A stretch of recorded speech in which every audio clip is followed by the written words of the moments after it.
three.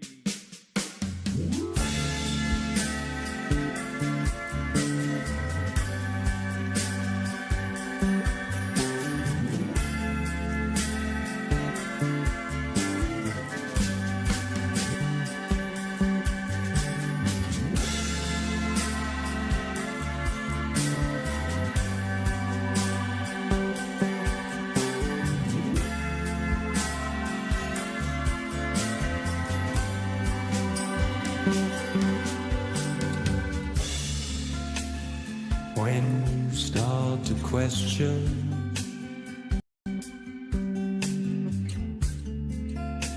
the whole thing, it unwinds. Behold the great deception.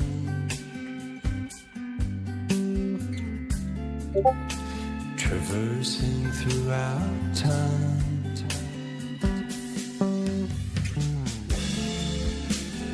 Do you dare to question if there's a grip upon your mind?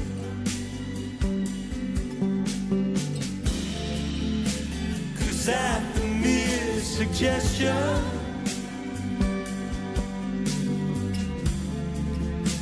it leaves you all entwined.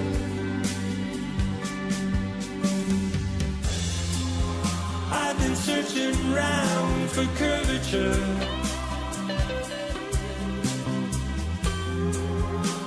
but there ain't none to see.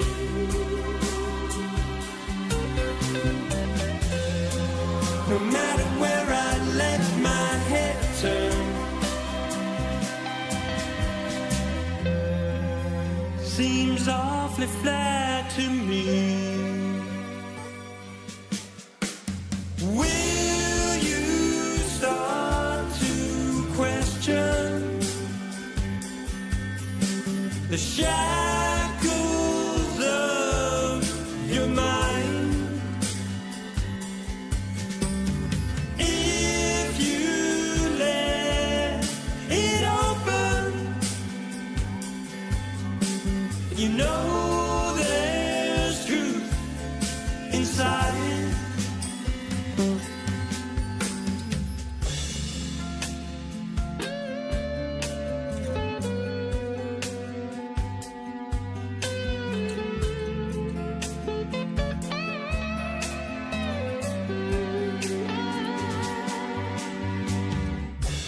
Have you been numbed into complacence? Bred in circus to the end. It's time to claim your mental freedom. You know it's up to you, my friend.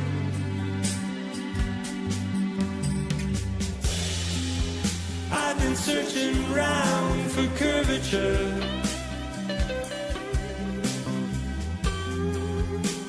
but there ain't none to see.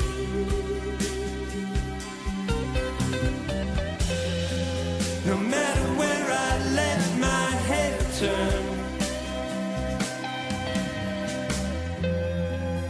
seems awfully flat to me.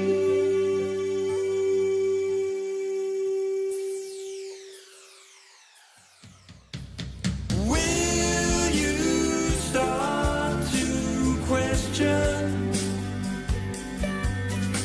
the shackles of your mind? If you let it open, you know there's truth inside. Will you start to question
you're seeing here is a mirage. You typically would not be able to see this from the Lake Michigan shore. We talked about this last night. Conditions are right on the lake that we're actually seeing a mirage of the Chicago skyline. A mirage.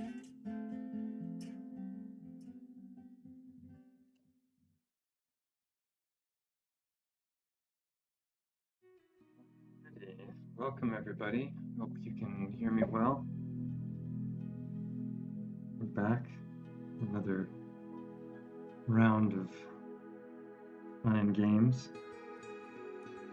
Let me know if you hear my audio fine.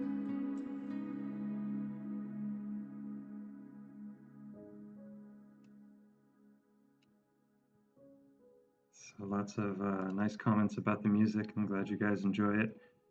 Yeah, that was a collaboration with my friend Alex, Alex Michael, Conspiracy Music Guru. We did that about 6 years ago, and it's really, it's always been something that I've enjoyed, and I'm glad some of you are enjoying it as well. Audio a bit low. Okay. There we go. That should make it a little better. Bring the mic a little closer to Mike. So, yeah, welcome. We've got a bunch of stuff in store for you today, and probably go a couple hours, and just see where it leads us. So, for those of you who aren't familiar, the photographs that are running there with the song are from the work of Hangman 1128 for the most part, who I think has brought forth the best evidence in favor of the great trees and their existence. And initially, this was just kind of something that I theorized about after seeing the No Forest on Flat Earth video years ago. For those of you who saw that, looking at the plateaus and all of the evidence suggesting that those might have once been trees and that those are tree stumps, which raises a whole lot of unusual questions, obviously, about who cut them down and why and how, and I'll put out some interesting ideas about that a little bit later in the stream. But I never really jumped interested in this subject other than just fascinated by it and taking in content until I came across the works of Hangman 1128, because it was so compelling, and I felt his evidence was self-explanatory, really self-evident. And so yeah, we're gonna talk about what is proof, whether things are really whether something self-evident is enough, or whether you need more to really convince people of the truth of something. So I'm just going to start off with a little clip from my friend Ben in a recent stream that he did with Old World Florida. Shout out to Old World Florida, you're making amazing content. And yeah, so we'll just pause those visuals there. See if I've got everything. And this is the wrong window. There we go. Yeah, so this is just a few minutes that I want to play from a recent stream that they did, which it's fun because they keep lining up all of these different synchronicities when I'm thinking about different subjects and I'm going to stream on them, and I've got all my notes in order. Then Ben goes on and he starts, producing stuff that's perfectly dovetailing and in alignment with the things that I'm talking about. So this was another example of that. And he's going to touch on several of the points that I wanted to touch on in this video. So we'll just start with this because I think it's a good intro. Yeah, and really quick before I lose my what I was going to say there, when you study fulgurite, right, which is the Oh, you're gonna like my video tomorrow. They find radium in fulgurite. And what is fantastic about fulgurite. Oh, Dreamers, thanks for joining us. Perfect guy to have in the channel. Right as we start to talk about this. So when you study fulgurite and you study petrified trees, you find very similar crystallization, right? So you have a tree that got struck by lightning and was petrified, and you have fulgurite, sand. When you study sand and how certain organic materials become sand, i.e. large trees, when a tree gets hit by plasma, it can become sand. So you have like two similar substances. So trees can become petrified, and part of the tree can become sandstone or sand, right? Similar concept. Yes. Yep. Is the desert. And fulgurite, and from an elemental standpoint, they're very, very similar. And all of the petrified forests, the standing forests in the southern states, and I've been covering petrified forests in every one of my anomalous videos from Oregon all the way down here. We are in tomorrow's episode where you have petrified forests. Some of these trees are 600,000 to 1,000 feet tall. So we're dealing with ancient forests, right, that are much bigger. And this is partially where the radium streams, in my opinion, are coming from. When you look at the literature on mining and the terminology, again, since me and you are always talking phonetics, the terminology for mining is almost identical to an organic structure, i.e. a tree. They're very similar. So when you're talking about these different veins and the way they are constructed, the way a petrified tree can be turned into 80% copper or 80% silver, right? It all depends on the humidity in the air when that tree got hit by lightning or by plasma or whatever the event was, right? That they make a different substance. And every tree, since we were talking about oak, and me and you have been talking behind the scenes about all these different trees and how there was a language built around the trees, and all of the trees communicated different languages and were made of different substances, different crystals. Their sap was worshipped like blood. Well, sap of a tree, when it's hit with plasma, it petrifies into all these minerals. And gold and silver exist in the sap, just like in a human body. When a human is petrified, same thing. Heart. There's actually literal gold in the human heart. And when a human or an organic structure is petrified, you find all these minerals. So the entire mineral kingdom, or at least that we speak of, the mineralogical kingdom from like a mining perspective, and these radium springs, I think were the funnels of old trees, right? And when you can find these table mountains where they have waterfalls, the scientists, especially in the desert, they go, there's no rainfall up there to designate this waterfall. And then they hypothesize the water's somehow being pumped to the top and flowing down. And when you study trees and how trees basically use a vacuum through sap moves downward, creates a vacuum, and draws water up the tree. That would be, in my opinion, from a biological standpoint, the only way to explain some of these things. And radium, petrifactions of living organisms, and radium go hand in hand. And Florida is seeming more to me like a giant petrified organism of some kind. That was where I was. Yeah, so lots of far out ideas there, and but he's gathered so much information over the last years in favor of these ideas, and a lot of that information I was completely unaware of. What he's been doing for the last, I think, 10 years, he said, is going through old newspaper clippings from the digital archives, from newspapers that are from basically like the late 1800s to the early 1900s, before the whole publishing industry was taken over by the robber barons, like the Carnegies and the Rockefellers, and so they took over medicine, they took over publishing, they took over everything. And but before that, you had lots of mom and pop newspapers around the country. You had a pretty high level of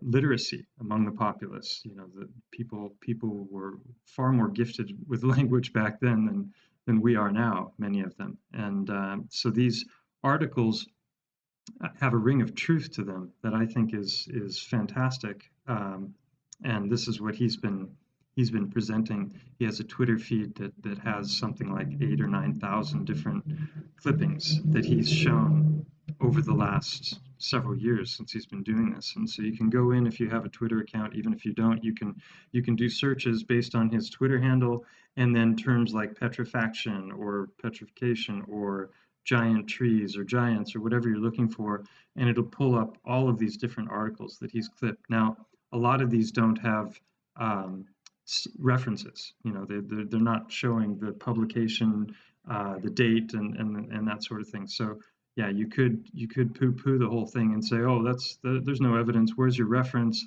But when you read this stuff, it doesn't sound like something that somebody composed, you know, in a matter of moments to try and fool people. This stuff really, it rings true, in my opinion. And so yeah, so looking at,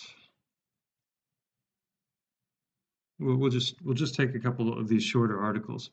A giant petrified tree. One of the most astonishing trees which the annals of the world furnish any account is I think that's supposed to be found lying on the ground near Honey Lake on a slope of the Sierra Nevada mountains in California. It's a petrified cedar tree having a diameter of 40 feet at the butt, or a circumference of 130 feet, and is 160 feet in length to the point where its diameter is 4 feet. The remaining portion of this monster tree is covered with sand and has therefore never been measured in its entire length, but if it maintains its symmetrical proportions to the top, as it probably does, 40 or 50 feet of it must be hidden in the earth, thus making its entire length more than 700 feet. Just to give, you know, some reference to that, the current largest tree in the world, General Sherman, which is in the Sequoia National Forest, is 36 feet in diameter. So this is 4 feet wider than that, and it's entirely petrified.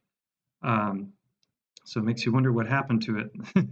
Probably removed, like a whole lot of other petrified trees, and in a second you'll see why. But you know, these by the great tree standards would have been twigs, you know, or saplings, and you know, just to see this article is fascinating, I think. Here they're talking about petrified logs on a farmer's farm that are from 3 to 5 feet in diameter, which assay $15,000 silver to the ton.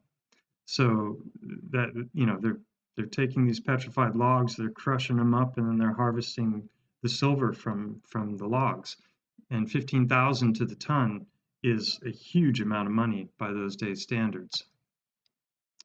From a silver mine in southern Utah, petrified wood is being taken in which chloride of silver is contained, worth nearly 1,000 to the ton. The formation is sandstone, out of which horn silver, I think, is taken. The remarkable part of the foregoing is the evidence that the disposition of the silver was made subsequently to the enclosure of the wood in the sand that afterwards became the sandstone. So this suggests that, to me, this suggests some form of petrification, that there was a transmutation of elements because the silver is found inside the tree. Now, in the mainstream narrative, that happens over millions of years, and there has to be this influx of minerals that accumulate in order for that to happen. Ben, in that clip, mentioned the Tipue, I can't remember how these are pronounced, but these are the you know, these tabletop mountains that many people think are tree stumps, and we're going to look at a bunch of those for a moment. But before we do that, I just want to do a little reminder of just different aspects of how fresh wood looks, and the different kinds of grain that it forms, and the way that it breaks down as it starts to decompose. And you know, it's gonna break down to forest. Now, if this was a petrified tree, it's going to break down to sand. And you can see there's just such a complexity of different kinds of materials in each and every tree. And the more you're familiar with the, let me just make sure I'm showing the right stuff here. Yes. Sometimes make those rookie mistakes. The more familiar we are with the structure of trees, the more it starts to make sense when we're looking at some of the gigantic stuff. This is a petrified tree, and you can see all the different tree rings and the different colors of material. And that's a root structure, which we'll get into in a moment. You know, the complexity of the grain and the different ways that it can twist and what the bark looks like, and each different species of tree has its own configuration of bark, and the inside of the tree is going to be different. We'll get to this as well.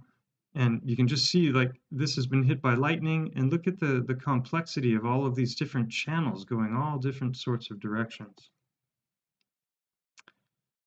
And again, just a huge variation, if you really look at this up close, of all kinds of different things that could be taking place in a petrified version of such a tree.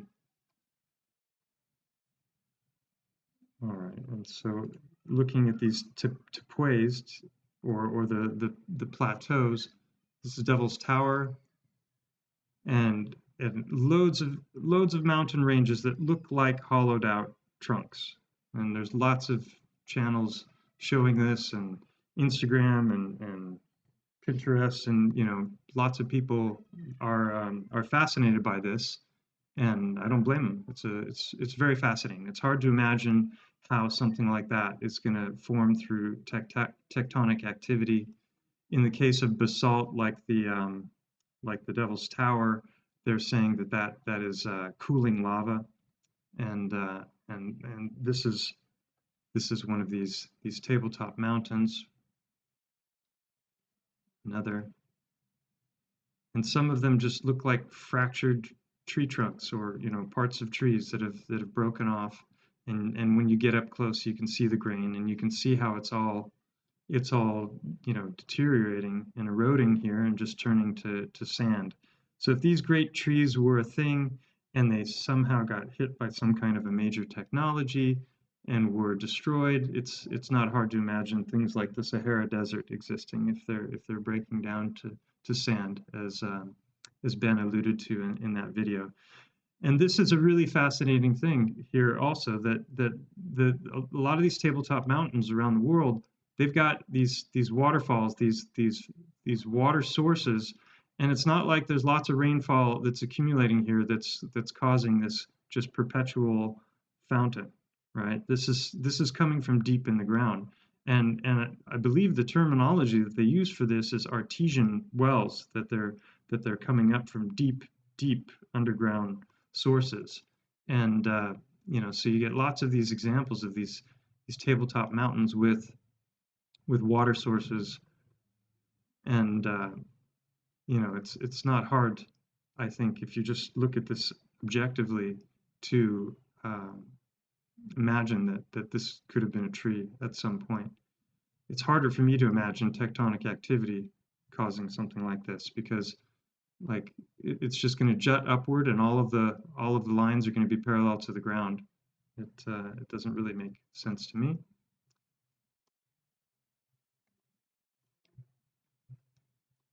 Yeah, so different examples of this, you know, and here this, you know, very much looks like root structure. Is this just erosion, or is this the remains of the roots of the tree? It's hard, you know, it's hard to say for certain. You'd have to get on the ground and do some investigation, and who knows, it might yield something.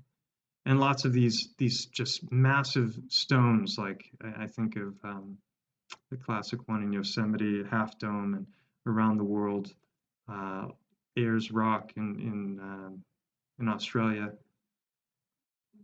It's fun to speculate, but to me, the most compelling evidence is what I showed you at the very beginning of this video with the song, which is the work of Hangman 1128, because he gets boots on the ground, and he really shows how you know, how this stuff is manifesting. And just go for some of the better examples of that here.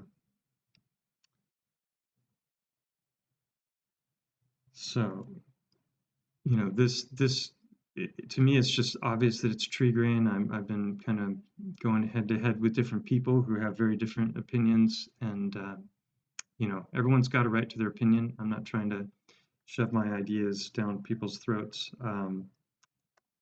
But when I see something like this, the mainstream petrogenesis explanations fail. They don't make any sense at all.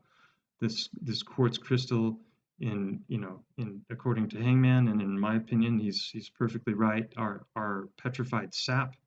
And we'll get into the whole sap subject later on. But you know, these are just perfect examples to me of what are petrified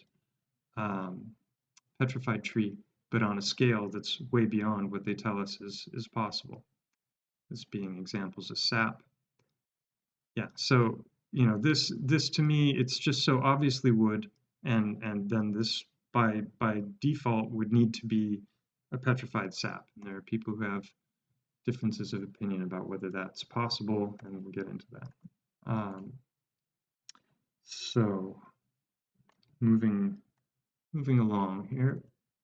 So looking at the root structures of trees, you've got the primary, you know, central roots are going to go down, and then you've got the 360 circumference around the base of the tree, which are going to go out horizontally, and they're going to shoot down, you know, root structures as well. And then we'll get into collateral arteries, which is something that's it's an anatomical term, which I'll talk about. But these can connect to each other. And as we get into the main topic, this is called spelunking Titanic trees. You'll see why the collateral arteries are of interest. So thank you to everyone for being here. I didn't greet everybody on, you know, Morning Glory, Daryl, Bogan, Critical Truther, Crow Rising, welcome. Master Willie, OIC, Shiva. Nice to see you in the chat, Shiva. Thank you for being here. Yeah, so, you know, they're interesting subjects, and then it gets, the question is, you know, what is proof in people's minds? And obviously the burden of proof lies on the person making the positive claim. If I'm claiming that these are gigantic petrified trees, then you have to have evidence for that. And then the question is, what constitutes evidence? And you know, that's a sticky subject. So there's claims that there was a survey done, and you know, there's all kinds of different ways to look under the ground, you know, using different kinds of radar technologies, you know, ground penetrating radar. Let me just make sure I'm showing the right stuff here. Yes, good. And I've seen an article where they were talking about a massive survey, and they had root structures, I think, that extended miles around the tree. I've not been able to find it since, and who knows if there's any truth to those claims or not. To me, the strongest evidence for the great trees isn't the basalt column stumps. It isn't the plateaus. It's the work of Hangman and some of those images that I just showed you. I think are self-evident, but other people want more evidence. So this gets into our main topic, which is, you know, the idea of, if these giant trees existed, where else can we find evidence just by looking outside? And in the last live stream I did on the subject of, I was looking into opals, for example, the different ways in which opals manifest in our world, and I think there's pretty compelling evidence in this stream here. You can grow opals, but there's also a lot of evidence to suggest that opals are, you know, well, you can see in the thumbnail there that trees actually, well, I wouldn't say make opals, but opals grow on trees, and maybe it's only specific kinds of trees, and maybe it's maybe it's because of a petrification process that involves some kind of high power force, plasma, volcanism, electricity, whatever, that is actually transmuting the elements. So that, if you haven't seen that, I've covered a whole lot of information in that I'm not covering today, and I hadn't covered in other live streams. So something to take a look at if you haven't already seen that. So this whole thing with geology is new to me. I'm a classic example of the Dunning-Kruger effect. Somebody who learns a little bit about something and thinks he knows enough to draw conclusions. So, is this just pareidolia when you're looking at something and you see something, you recognize a pattern? You've got pareidolia, which is visual, and then you've got apophenia, which is recognizing a pattern, in nature that doesn't actually exist. A lot of people would say all of my research on the heartstones is just apophenia, and they might be right. But if you're gonna make claims about things, you need evidence. Now, I don't have spectroscopy and other evidence that would be accepted by the mainstream geological community. These ideas never would be, even if I did, I think.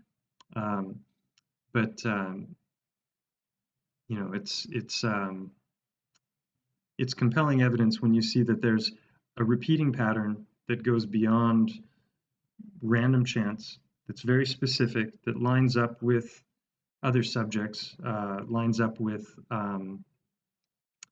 like in the case of the heartstones, lines up with heartstone anatomy. Just gonna look at some of my notes here because I'm kind of got a lot of threads going in different directions here. So yeah, getting back, I'll get onto the subject of evidence a little bit later. But even in the mainstream narrative, there's no doubt that that megaflora and megafauna existed. The real question is, how big do they get, right? Because if you go to the mainstream geological narrative, they're going to tell you that dragonflies were 60 centimeters wide, and trees were far bigger, and creatures were far bigger. We have the whole dinosaur narrative, which I'm not a big fan of, but I think probably gigantic creatures existed in the form of dinosaurs, and I mean not dinosaurs, but dragons, and who knows what else. But so megaflora and megafauna are real phenomenon, even in the mainstream narrative. But how big did these things get? That's the real question. Petrification is also, widely accepted. Everyone knows that trees can petrify. The question is, how big did they get? And I've covered that topic extensively in a couple of different streams now. The great trees were real is a good example of a stream where I went deep into that. So yeah. Spelunking Titanic trees. That was all just to say that, like, for me, I'm digging into this like a lot of you are. I'm starting to watch videos. I'm not sure if this particular photograph came from the ActionAdventureTwins, but we're going to look at some of their stuff in a minute. Oh wait, you're not seeing the photo. There we go. Yeah. So.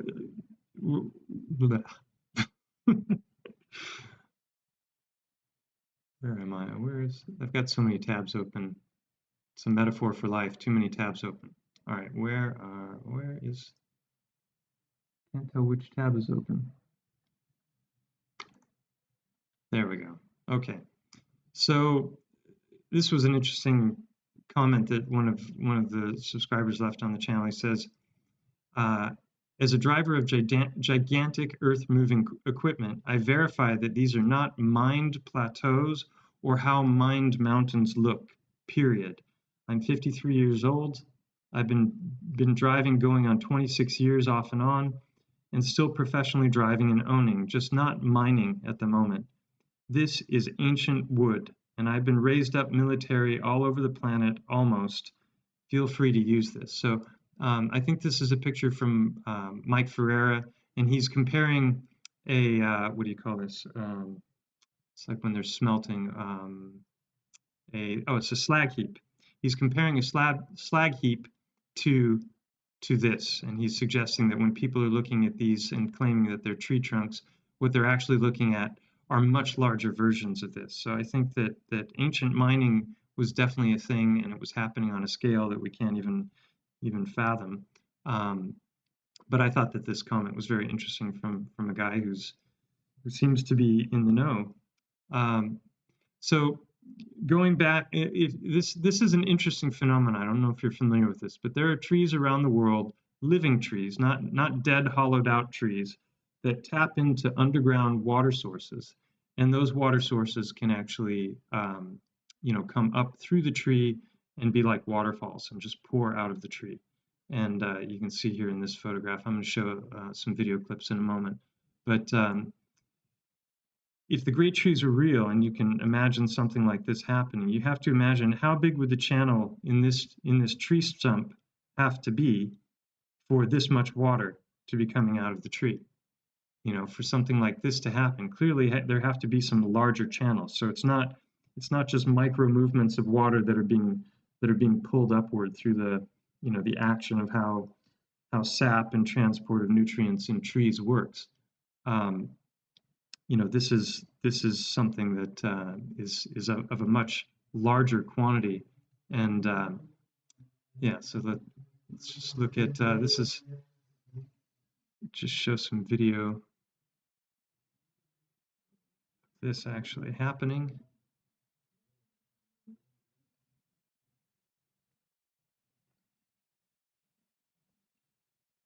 There we go.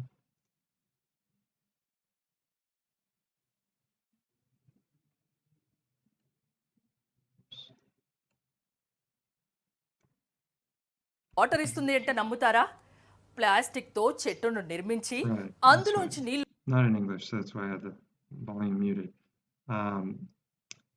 So I mean, there are people that are just going up to trees that are just leaking water, like eternally leaking water. And other videos where they go up. I think it's actually in this one. This guy's just hacking at the tree, and out comes the water. Poor tree. But so imagining that on a big scale, when I started to see some of the stuff from the ActionAdventureTwins, which I'll show in a moment, it just kind of was a light bulb going off for me, because I'm like, this looks like the channels that water would be flowing through in the trees. I'll leave links to all this stuff after. I'll put them in the show notes.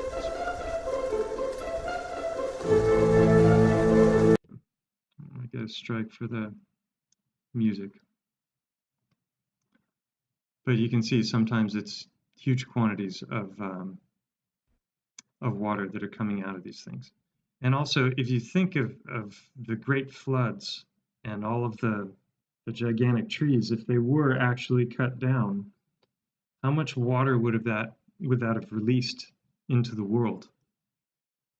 Could that have been one of the things responsible for the rising of the waters around the world? I think it's an interesting thing to ponder.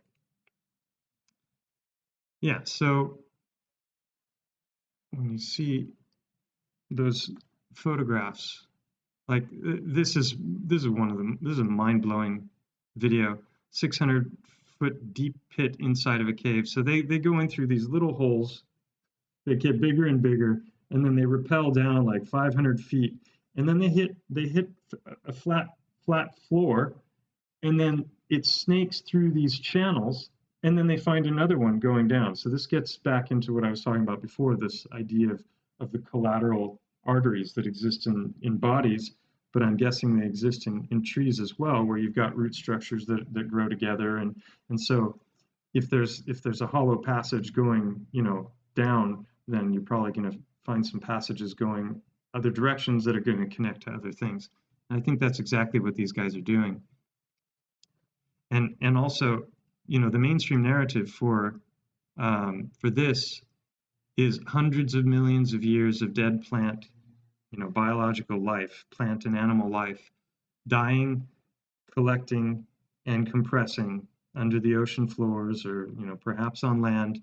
And over time that starts to become metamorphic rock. It changes because of the heat and the pressure of all of that weight above. And that's why we get all of this layering. This is, you know, known as sedimentary layering. And ironically, this, if you think back to the tree examples that I gave in the beginning here, the fresh trees. Here we go. You know, the reason this cleaves in this direction and it's a smooth break is because it grows not just vertically, but also horizontally at the same time. There's fibers going in both directions. So that, I think, is what we're seeing when we look in here.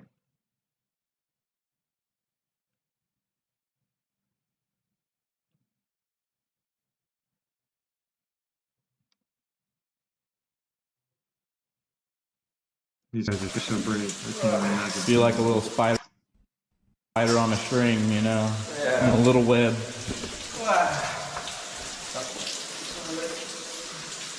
Look at this place. Wow.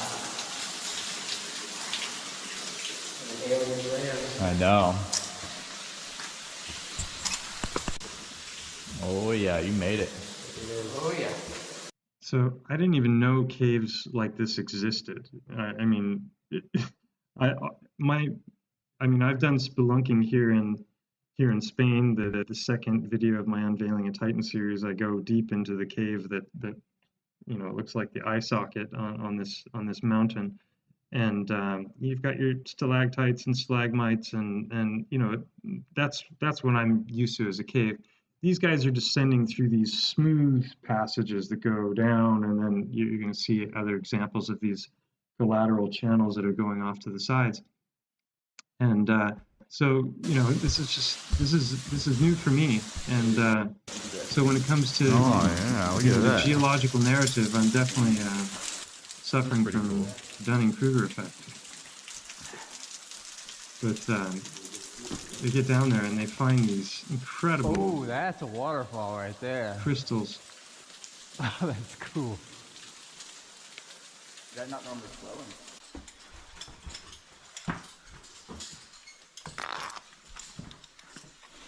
So here's one of these channels going off to the side. Sometimes they're crawling through narrow passages on their stomach. I mean, if you got claustrophobia, these videos probably wouldn't sit well with you. But so they continue in this direction. Here's another one of these channels going down now. So they went off to the side, and now they're going to rappel down. Oh, it goes deeper too. Wow. All right, off rope. Off rope sounds terrifying. So much of this when I'm looking at it, just like in the video I made about the opals. It totally just went down. You know, they go into this what looks like, you know, the inside of a tree. It's got all the micro layering. The side walls even have the color of wood, and then they just start breaking into the wall, and out pours all of these chunks of opal. And the guy at one point even reaches down, he picks it up and goes, "Oh wow, that looks like petrified wood." And it's like, I think the whole thing is petrified wood. They're actually inside the root structure of a tree in that video that I showed in the previous live stream. And you can just get lost in these videos because every time they turn a corner, it's just something new and that was something else. Unexpected. And I think spelunking is one of the most dangerous sports in the world, if I recall. But they keep going down this channel, and then they get to the edge. see it here, and it's just darkness again. Another huge channel that I'm on is going about to down. break.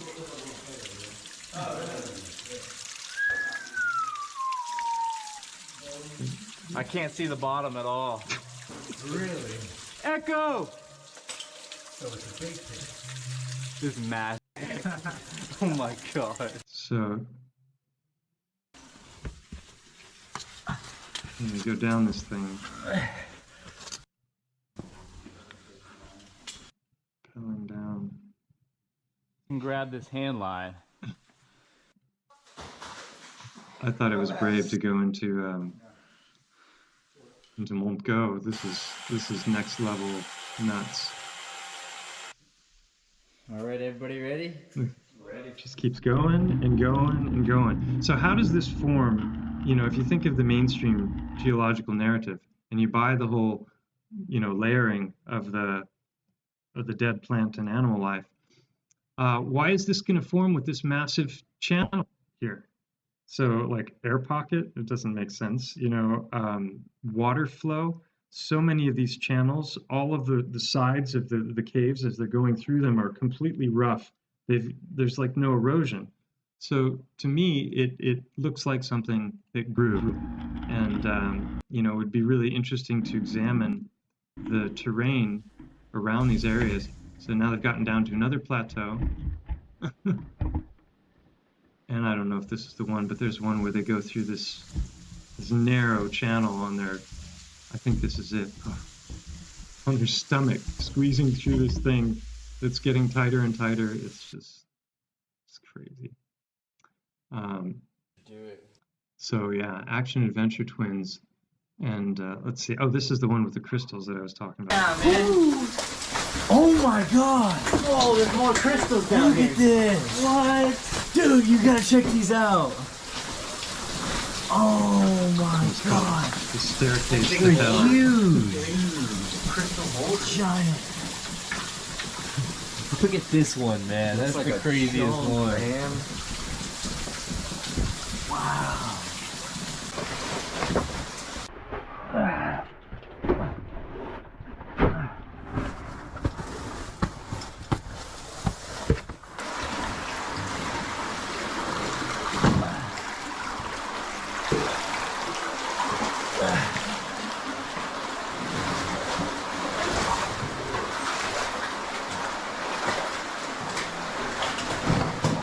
This is what I was talking about, where it's like nothing about this looks like it's been eroded by water.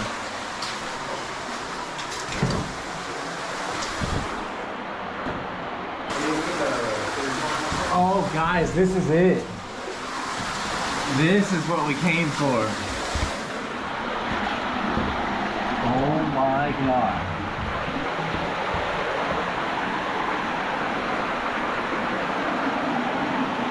Yeah. Huh. Yeah, so Critical Truther says the root system is huge, so this place would have had to have been absolutely massive. Yeah, so again, going back to that, you know, photo I showed of Devil's Tower with the root structure, below,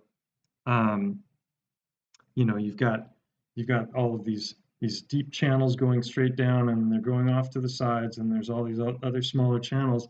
I think they're in one of these little small channels right now, and then they connect to a bigger one that goes down again. And but you know, we're talking, you know, if you go through the work of Hangman and actually look at his footage, we're talking about trees that are 6, 8, 10 miles in diameter. And so these kinds of channels make perfect sense in something that big. And how much water could have been funneled up into those things? It's just, it boggles the mind even ponder. This is it, guys. Yeah, we're gonna get wet. Oh yeah. That's it for sure. Yeah. And then they just rappel down. I thought these guys must have had the strongest arms in the world, but they've got this, they've got these I'm about to get pulley wet. systems where they kind of step back and forth like this, and it helps them get back up the rope. I'm sure their legs are exhausted by the end of it, but so.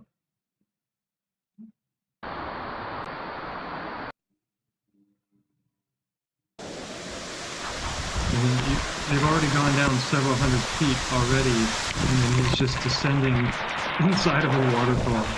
Down, down, down. And there's the floor again. Oh and my then God, channels this going is off so to the side. sketchy. So, I mean, I'm getting to soaked. me, this is just more, these are, I think Archaics refers to them as data points. It's none of this stuff that I've shown today in and of itself is any kind of conclusive proof that these trees existed, or that rapid petrification happens, or anything. But all of the stuff taken, as a whole, starts to lead to what is known as a preponderance of evidence that's in favor of this harebrained theory, right? So you've got these old articles where they're talking about stuff like this, matter of fact. It's not like a theory. They're just describing all of this petrified stuff they're finding all over the place, and entire forests. I couldn't find the clip from Ben for that, but there was a forest, I think it was in Arizona, and these trees were like 60% copper and 40% silver. Did they start that way? I don't know. Were there silver trees back in the antediluvian era? I don't think so. I think what happened is that there's some kind of a transmutation that's taking place when the event, the X factor event, whatever you want to call it, the plasma apocalypse, the glittering sword of God, if you want to take the biblical approach, or I think the Vajra of the Hindus, we've got all these mythologies of, the Medusa events and Cthulhu. So, it's not so far-fetched when you take the mythology and you take the actual empirical evidence, and you start to look at all of this stuff as a conglomeration. It starts to be far more compelling. And then, of course, you have to remember that one man's evidence is another man's anecdote, and or woman's, as the case may be. So, yeah, I mean, it's these are fun to watch on a big screen. They're filmed in HD, and well worth checking out. This was I'm just going to play another little clip from here. This is what I'm talking about. I mean, look at this. There's no signs of erosion, just snaking around, curving. How does this happen, right? How does this happen in our mainstream three-part petrogenesis model? We're talking about metamorphic rock and sedimentary rock and igneous. Igneous is coming from the volcanoes. We can see that happening, and then we can see it cool and harden, and it takes on all these different forms, except for basalt. I've yet to see any proof of that. Yeah, it's the narrative, but show me an example of it happening. But sedimentary layering crushes down and eventually gets so hot that it melts and becomes metamorphic rock, and then eventually melts all the way to igneous, and then it gets pushed up through magma flow, and that's our official petrogenesis story. To me, I see this stuff and the complexity of it and all of these curving channels, and none of that makes sense to me, but maybe that's just because I'm just wanting to believe this fantastic narrative. And everywhere they go, it's just got all this layering everywhere, and it's always horizontal layering. Never see, diagonal stuff. And just all these channels going everywhere. It's almost like a root structure of a tree or something. Would have had to have been a very big tree.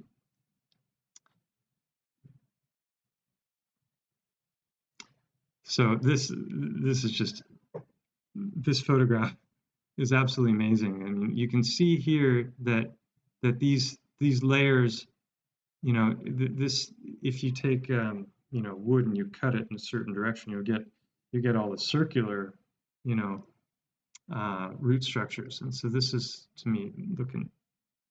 Jacob. Welcome.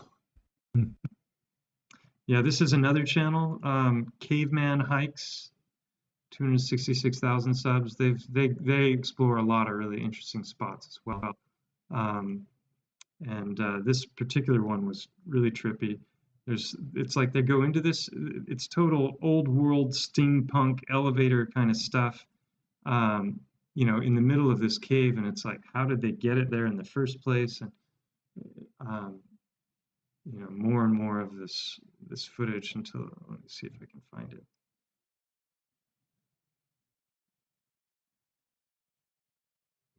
This is the ActionAdventureTwins again. Yeah, like look, this all of a sudden randomly stairs going down. And there's an elevator in there somewhere. Trippy video. And the pause button, there we go.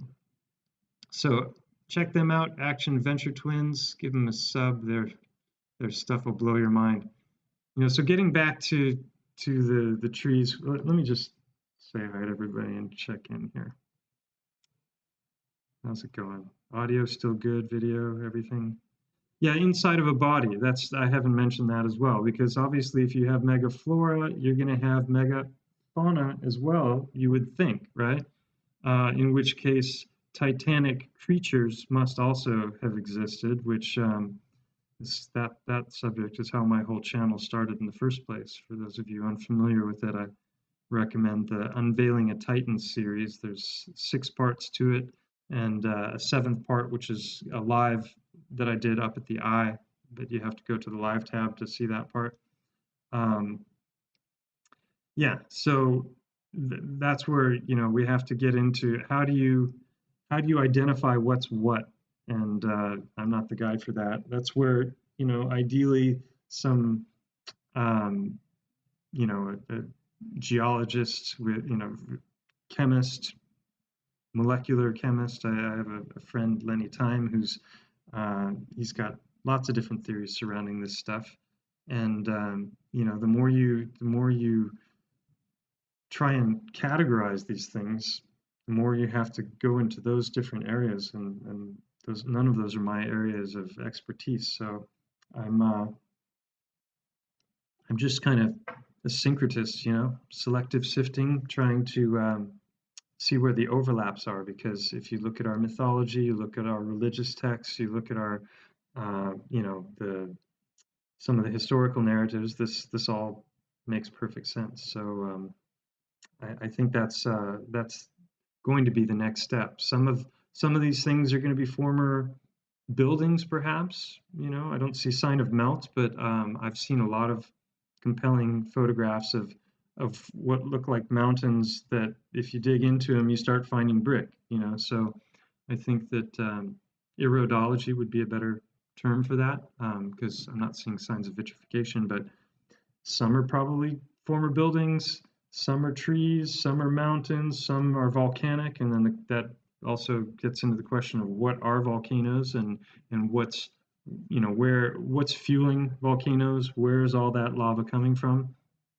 And lava tubes are another really fascinating thing, because if you look at lava tubes, they're these tubes that go that snake, and you know, they're big and they're smooth inside, and when you look at them, they look like root structures. So yeah, what are volcanoes? I touched on, I think it was in the Great Trees Were Real stream, I touched on obsidian, and you know, we've got coalification, the idea that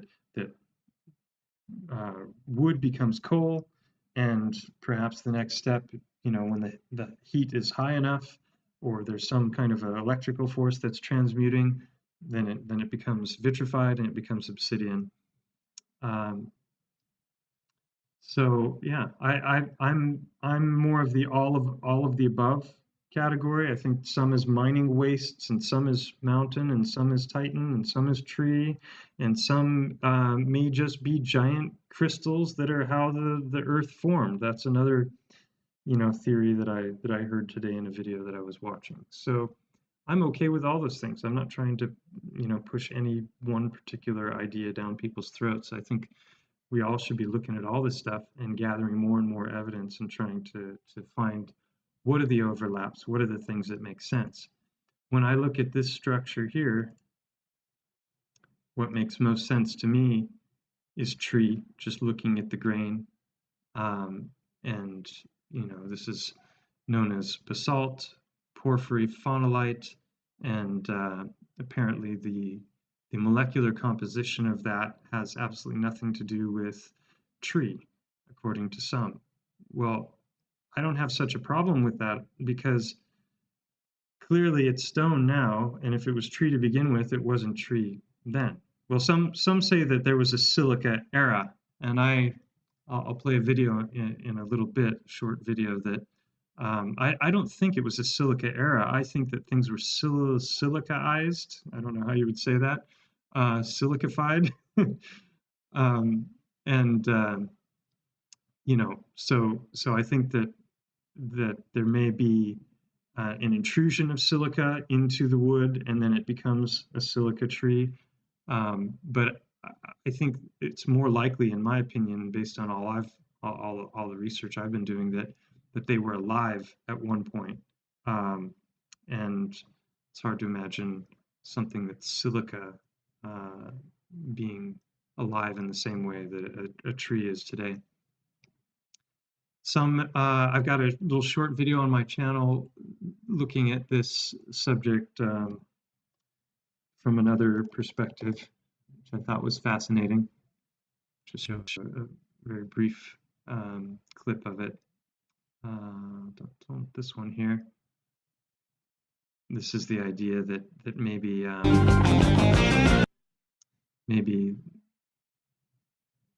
Devil's Tower wasn't a tree, but maybe a fungus. Size-wise, it doesn't really make sense because that would mean the trees would have to be a heck of a lot bigger. But we're talking about an era where things would have been very, very different. So it's hard to know exactly what was what.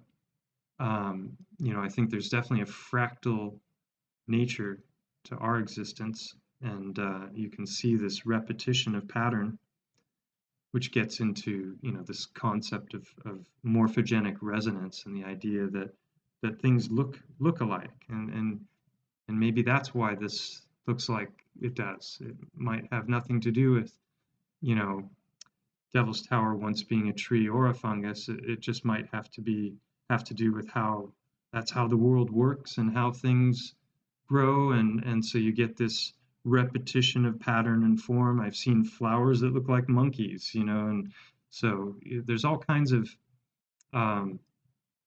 things when it comes to morphogenic resonance that also make sense. But when you're looking at this basalt stuff, is it tree? Are we looking at tree grain? Or are we looking at some kind of a mushroom, as the guy in this video, which I mirrored, suggests? He's got some amazing footage towards the end here. He's looking at Devil's Causeway.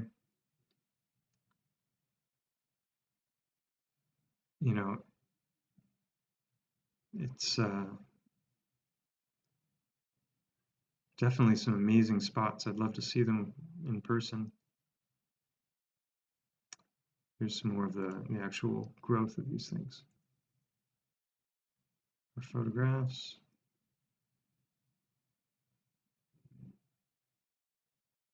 Yeah, and then he gets in towards the end. He starts looking at Devil's Tower. There's a lot to me that suggests that it's tree at the base of the tower. It seems like there's a root structure. It's I think Hangman thinks it's cedar because there's a lot around it that looks like the cedar root structure, the red cedar. Who knows? It's fun to ponder. And then this is I was going to make a video about this, and I think what I'll do is I'll just clip this out. And obviously, if they were really tree stumps, they're flattened. Now, I heard an interesting theory that if you had floodwaters and then you had freezing, then the tree would have died above, and then eventually broken off. I thought that was a fascinating thing I hadn't pondered, that snapping after some kind of a water and freezing might explain the flat tops. Obviously, in our urban myths in the U.S., there's the myth of Paul Bunyan, who was a Titan who went around chopping down the great trees, right? And but these plateaus don't show any signs of like axe strikes. They're just clean cuts. So what would have done that? That some people are invoking laser technology or different kinds of magical events, but I don't think we need to go there, and I'll explain why in a second, which is fascinating. But in the Bible, there's the glittering sword, and I think the Book of Enoch talks about God ordering the angels to go to work on the trees. The trees were cut down so that the evildoers couldn't climb them to escape the great flood. That's one narrative within the Bible and the Book of Enoch. You've got the whole concept of the plasma apocalypse, of these different cyclical events. Archaics calls it the Phoenix event. You've got Medusa and Cthulhu. I think that these are all memories of these massive events that occur and perhaps cyclically. And in my last video, I showed a very interesting video on synthetic rubies, making rubies in a microwave. So this guy mixes a couple of powders together, puts it in a little glass votive that's like for candles, that's got a thick glass wall so it's not going to blow up in the microwave, puts a ceramic lid on it that allows for a little bit of vibration and movement, so the plasma from the magnetron of the microwave can enter into the votive and interact with these powders. And he makes pretty good sized rubies in 10 seconds. Now that's far out, because ruby is the second hardest on the Mohs hardness scale. You've got diamond and then you've got ruby. So he's going from powder to crystalline structure ruby through plasma in 10 seconds, which is, to me, unequivocal proof of rapid petrification, and that crystals don't just grow, they happen as a result of different kinds of events. And the plasma apocalypse appears to have been one of those events. And I highly recommend a series called the Primer Fields, where this guy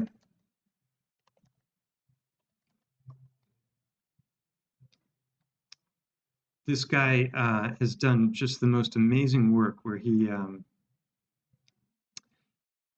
creates plasma in a vacuum tube or a pressurized. It's an enclosure where he's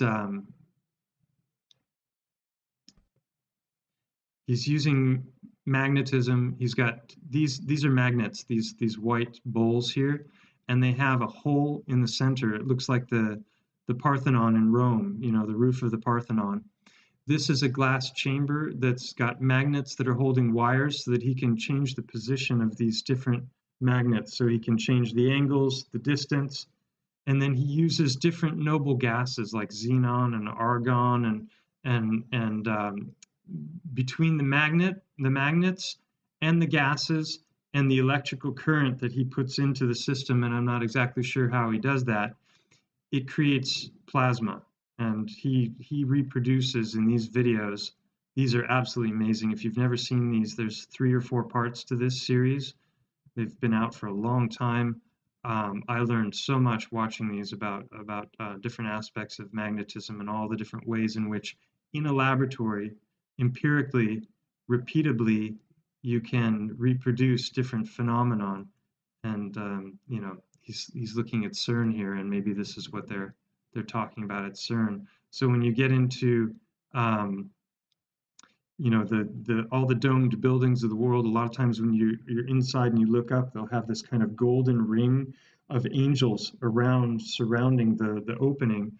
And I think he's alluding to the idea that maybe that's what they're representing in those domes, is that this is what's, you know, what's happening in different ways in our environment. So yeah, check out the primer fields if you haven't. He shows, oh, this was so fascinating. I'll just show this really rapidly. This is the magnetic field in action. He's got these two magnets facing each other and a plexiglass between them, and then he's just introducing little steel ball bearings, and they immediately align themselves based on the magnetic field, and they space themselves out perfectly.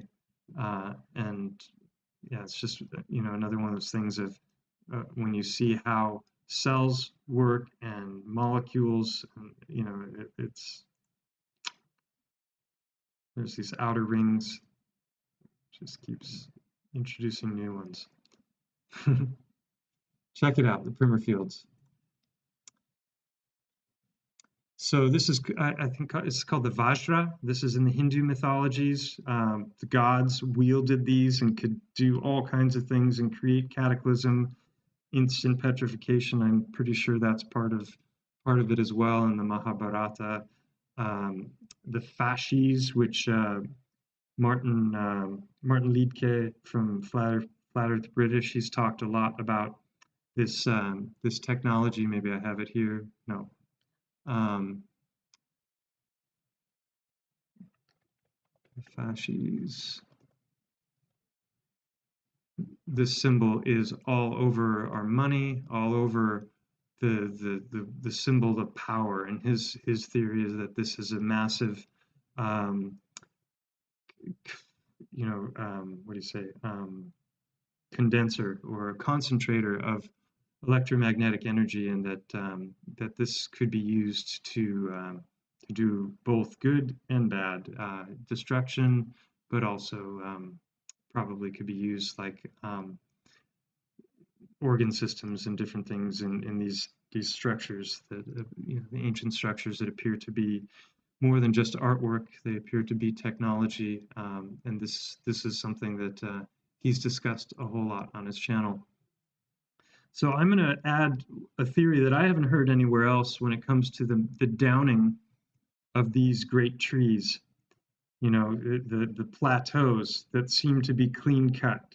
Like if it wasn't God, if it wasn't some kind of a magical technology, how did it happen? Well, you know, I've talked a lot about geopolymer on this channel, and how when I woke up to the possibility, or you know, the truth of geopolymers about 4 years ago, that it was a big light bulb that went off for me, because I realized that we no longer had to lean on theories like anti-gravity and you know, supreme technologies to explain how a lot of the old world structures like the pyramids and other structures were built, because instead of having to quarry stones that were so large that our largest cranes of today couldn't lift them, and then somehow move them uphill in some cases and lift them and place them, like if you think about the trilithian or trilithon, I think it's trilithion. This is you know, these are the largest stones in the world in Baalbek. You know, they claim that they were quarried and then they were moved. And my take is this has got to be geopolymer. There's no way this was cut and then moved and lifted. Each one of these here is one of these. 1,200 tons, I think, each one weighs. And so they were quarried. So, oh, I'm sorry, I'm not showing you. Here we go.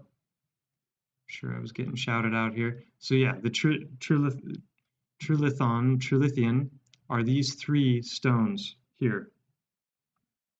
These three stones were supposedly quarried, I think, a quarter or a half mile from the site, and the temple was never finished, and so a couple of these stones are still lying there.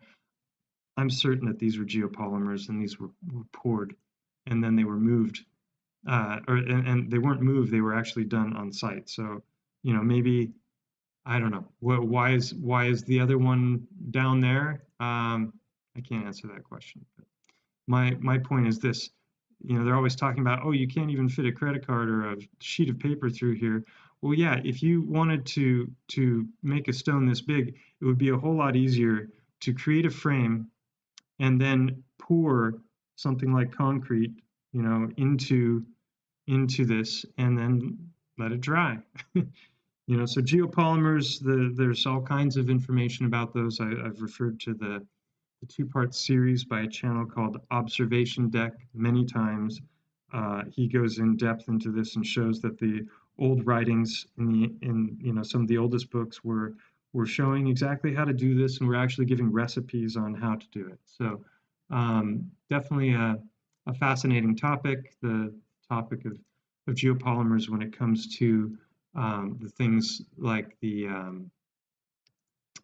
the pyramids and these great structures. So anyway, so I'm gonna just share my theory on this topic of if those were trees and they were cut down, we don't have to have some kind of amazing technology. It could be something that was quite simply like steampunk technology, this old world, simple kind of, stuff that actually, when you start to dig into it, it actually makes a lot more sense than a lot of things we're doing today, because they're often harnessing, energy from natural sources, the ether, the geothermal I've talked about, all kinds of different ways in which they were making use of energy. And, it was free once upon a time. It wasn't all being metered and sold to us. And, there weren't all these narratives of manufactured scarcity that we're all living under now, and your carbon footprint, and et cetera, et cetera. We're made of carbon, right? We're the carbon that they want to reduce. So anyway, here's my theory. I think that if they were trees, it doesn't take some incredibly magic technology to slice right through them horizontally. And these are what are known as diamond rope cutting saws. So if we think about the ancients and their skills, and geopolymers and antiquitech and all of these things, it's not hard to imagine them being able to make ropes of diamond, right? They were clearly mining and harvesting all of the wonderful different minerals and technologies that were out there, are the minerals and different things. So if you think about this guy, look at this.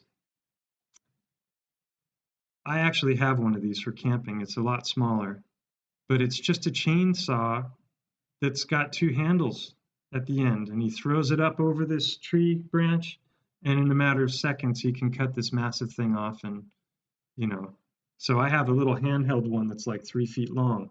So if you go camping, you can chop up firewood in a very short amount of time with this thing. You cut them off, and then you need an axe to split it. So that's extremely low tech, right? Well, what would a step up from that be? That would be something like this. You've got a pulley system and a motor, and that motor could be powered in a whole variety of different ways. And you've got diamond rope saw, and there's lots of different varieties of it. And basically, through the pulley system, it's just being pulled, and you're going to see this in action in a second. But this is some magnificent, high-tech, magical, godlike power. This is just a pulley system with a diamond rope. How long could you make the diamond rope? Probably long enough to get around something like Devil's Tower or bigger, right? And you only need 2 of these things. You need one on one side, and then you need another pulley system on the other side, and a rope. That's it. And here's an example of it in action. Might take a long time to get through one of those trees, but it creates a very, very nice, perfect, laser-like cut. And you can go through some amazingly big blocks, as you'll see here in a moment. So let's see what they're doing in this one. Oh, I'll get to that one at the end.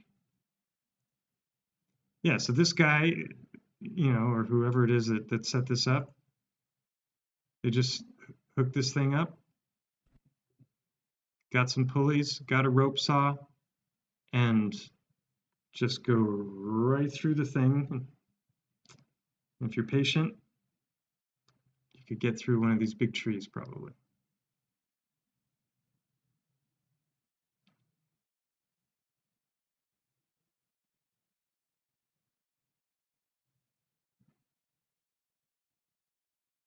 Explains a lot of how they did some things in the quarries. I always wondered that.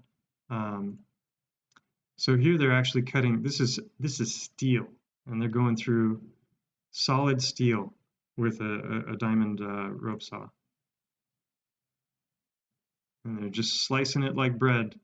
3 of them operating at the same time.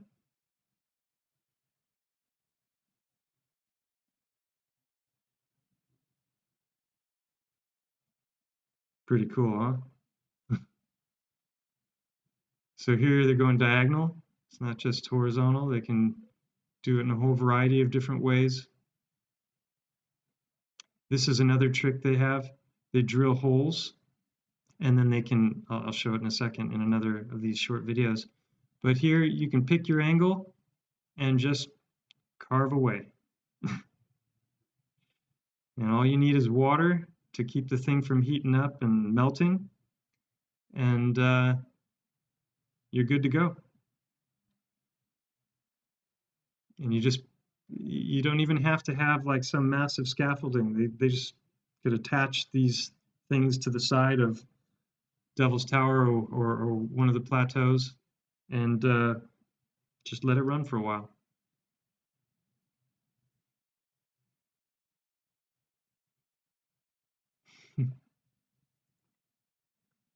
And another one of these ones where they're going through a massive bit of stone. Oh no, here they're cutting steel pipes. So these things are used for all kinds of different purposes. And look at how simple this is. It's just a simple motor and a wheel. You know, they have these other more complex ones to keep the thing from bouncing. Obviously, see the rope is bouncing here. But that's pretty steampunk, if you ask me. And then this starts to make a whole lot more sense. Like, how did they do this? You know, they're using this kind of technology, and they drill like a starter hole, and then they loop it through, and then they can cut it whatever direction they want.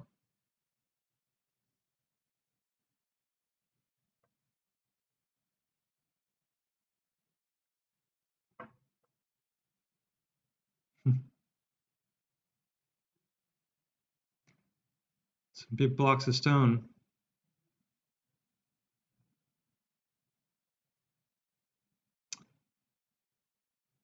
Yeah, some of the quarries, that was another video I wanted to make, looking at quarries. Let me see if I can find that real quick since it's on subject. Quarries, mining.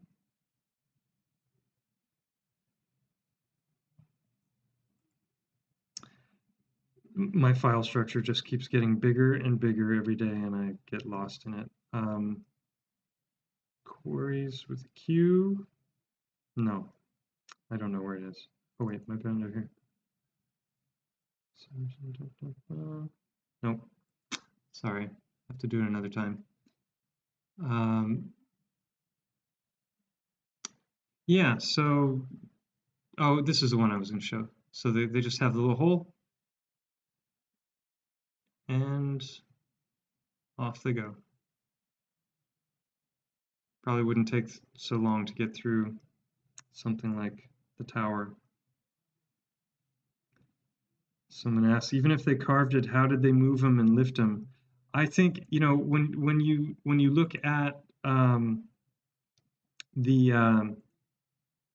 narratives that Ben from Waking Up with Analog has brought forth with these old articles, I think it's pretty clear they were mining everything. Now, where all that material went to, I don't know. Did it go to outer realms, inner realms?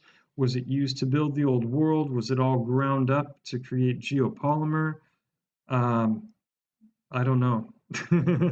I don't know, but I don't think you know, to me, just because I can't explain where the rest of the tree went doesn't mean that the evidence for the tree being there isn't compelling.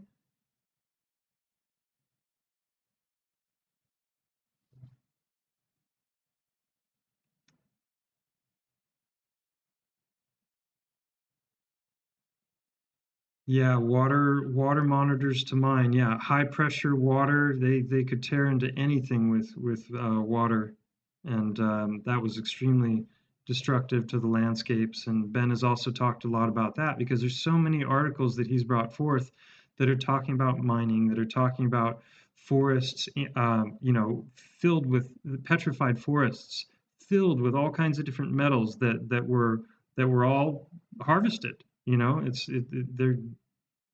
that stuff was taken. So, but I think it's pretty obvious that it was once there.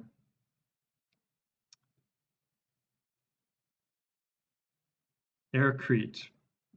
Someone wants to build with that. Light as wood, and when it cures, it can be treated the same with cut with saws, sanded, sealed. Interesting.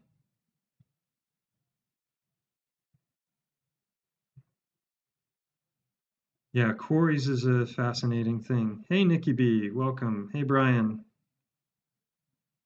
Twilight Mist, welcome. Good to see you all here. And yeah, so back to spelunking Titanic trees.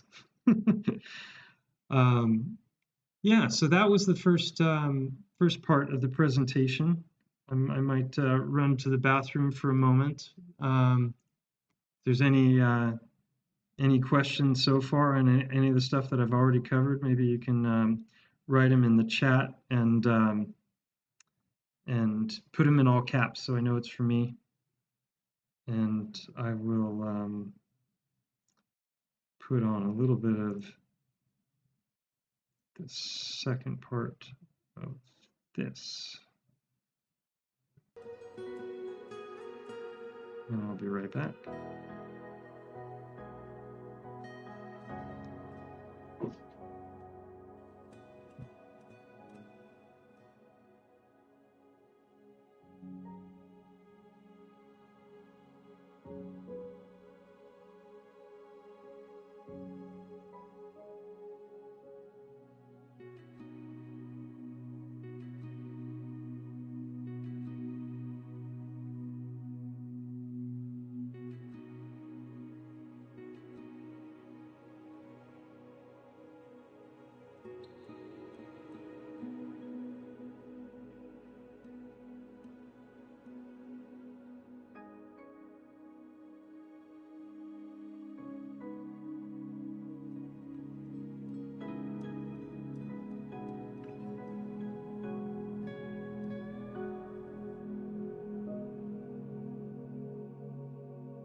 I'm back. All right. So,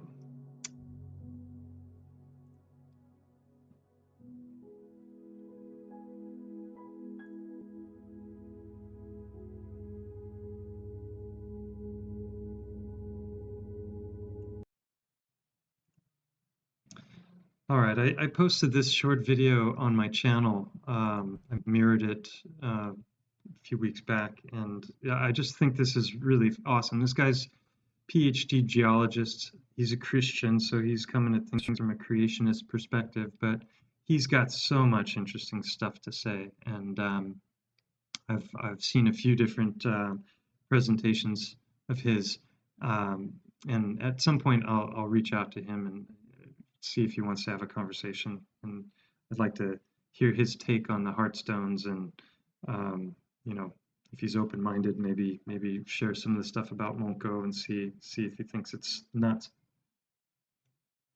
or if there might be something to it. And they actually referenced an article I'd written in a creationist magazine. And what it was some Japanese scientists, and they actually referenced an article I'd written in a conventional. I got a real buzz one day when an article came out in a conventional geological journal, and they actually referenced an article I'd written in a creationist magazine. And what it was some Japanese scientists had read that and decided to experiment themselves. I'd written an article about the rapid petrification of wood. And so what they did is they took some pieces of wood and suspended it with on ropes into a hot volcanic spring water in Japan. And over a 7-year period, they took one out each year and looked at it under the microscope, and they actually tracked the silica, the chemicals that were in the hot volcanic water. The water permeated into the wood, into the cells, and progressively over those few years, the silica had filled and totally replaced and petrified the wood. In my article, I'd referred, similar to the example you gave, of fence posts in outback Australia, where the farmer, the rancher, had come back years later to renew the fence and discovered that the posts had become petrified in the ground. And so it's everyone knows it's a rapid process. They've even done it. I'm just going to add here, so I don't forget. He's talking about these tree stumps in the ground petrifying. There's in a video by Mungo Jup from Thunderbolts Project, he talks about rapid petrification. I think the video is named Rapid Petrification or Instant Petrification, and he makes reference to a place where a high tension wire fell down. Huge amounts of voltage going through these wires, and when it fell, it landed on some tree stumps. And it stayed, the current ran through these tree stumps for about 6 hours before they turned it off. And in the end, the stumps themselves were entirely petrified, as well as the entire root structure. I've looked for more evidence on that, and I haven't been able to find it. Maybe if someone knows where there's more about that, I would love to see photographs or any kind of a study that was done. Yeah, and then someone a moment ago asked, what kind of metals can we expect in a petrified forest? All of them. I think that when there's these major events that occur, there's a transmutation of elements, and I think that the trees were yielding whatever you're looking for, but definitely gold, silver, copper. I think these really rare materials that are radioactive, like uranium, plutonium, radium. All of these are also in the trees in much smaller quantities, but and that gets back into different theories, alternative theories about volcanism. And then Twilight Mist was talking about that she thought that the water back then had much higher levels of dissolved mineral content. Yeah, this gets into the whole theories of the waters of the deep, right? The waters above and the waters below. And there's a video that's been around for a long time of they went down to the deepest part of the Mariana Trench in a submarine and got to a point where they could see a lake, and they were at the bottom of the ocean. And they tried to descend into this lake and bounced off of it, and they knew they were bouncing off of a liquid because ripples came out in all directions from where they were, and they couldn't descend into it because the mineral content was so high that they were way too buoyant. It's just like when if someone goes to lay in the Dead Sea, one of these high salt water content lakes, they just float, but also, as we know from Lake Natron and Mother Shipton's Cave, you get a rapid paramineralization occurring when there's high mineral content waters surrounding any object, and that's exactly what he's talking about in this video. So I'll just back it up a little bit. Petrified the wood. In my article, I'd referred, similar to the example you gave, of fence posts in outback Australia, where the farmer, the rancher, had come back years later to renew the fence and discovered that the posts had become petrified in the ground. And so it's everyone knows it's a rapid process. They've even done it at springs, hot water springs in Yellowstone National Park, similar experiments. So it's well known that these processes are rapid. The only reason why people think in terms of millions of years is because they've been conditioned to think in millions of years. But experimental and observational evidence shows that these processes are rapid. So all you have to do is get animals, plants buried rapidly during the flood. And that's important because, remember, if you leave a dead cow out in the field, the vultures and other animals are going to rip it apart and it's going to rot and decay. You're not going to produce a fossil. You've got to bury it rapidly. And so millions of years isn't the solution. Rapid geological processes during the flood are, where the sediments are going to bury all the dead animals very rapidly, and therefore the conditions are right with the pressure, the chemicals that are buried in the water in the sediments are going to transform those into fossils, into coal very rapidly. So he's talking about that coming about as a result of floodwaters, but it's also pretty obvious that this can happen with things like electricity, as I mentioned a moment ago, and also plasma. The example I gave was of the rubies being made in a microwave, and those are a 9 on the Mohs hardness scale. So that's happening in seconds. So to underestimate the power and the potential of these kinds of events and what they could do to reshape the elements that constitute our realm, I think it would be a mistake to underestimate that. So this all right, so this gets into really the second part of the presentation, and it has to do with pushback when presenting these kinds of ideas and different criticisms that pop up along the way, and my thoughts on some of those. But before I get into the pushback and the criticisms, I just want to show this video. This was posted by Vincent Kennedy. He's got a pretty big following on Twitter, 300,000 subs. This video got 600,000 views almost, which is pretty cool because this is straight out of Hangman's work, and it is so. To me, this is self-evident proof that the great trees were real. But there are some who deny that, and they're looking for more than just point and claim, which they're saying is what this is. I'm going to show you this, how the trees are fibers, and for some reason this shows the true color. A big chunk of this just fell off. See part of the grain. This is the way the fibers are right here. See? Hold on a second. And you see it's nothing but wood. Okay, so we're gonna go down over here.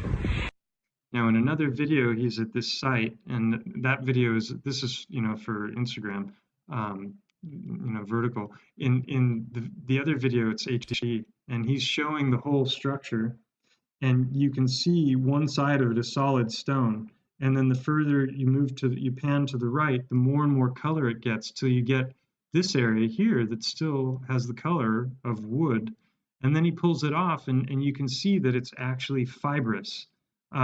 So, you know, to me, this is self-evident proof that petrified trees existed on a scale we're told is impossible.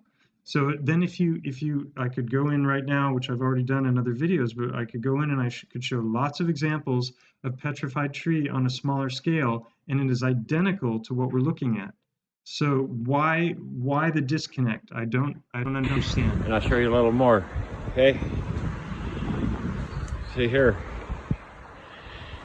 and at an angle, okay? All this, everything, this whole mountain in a 100-mile radius, come right over here.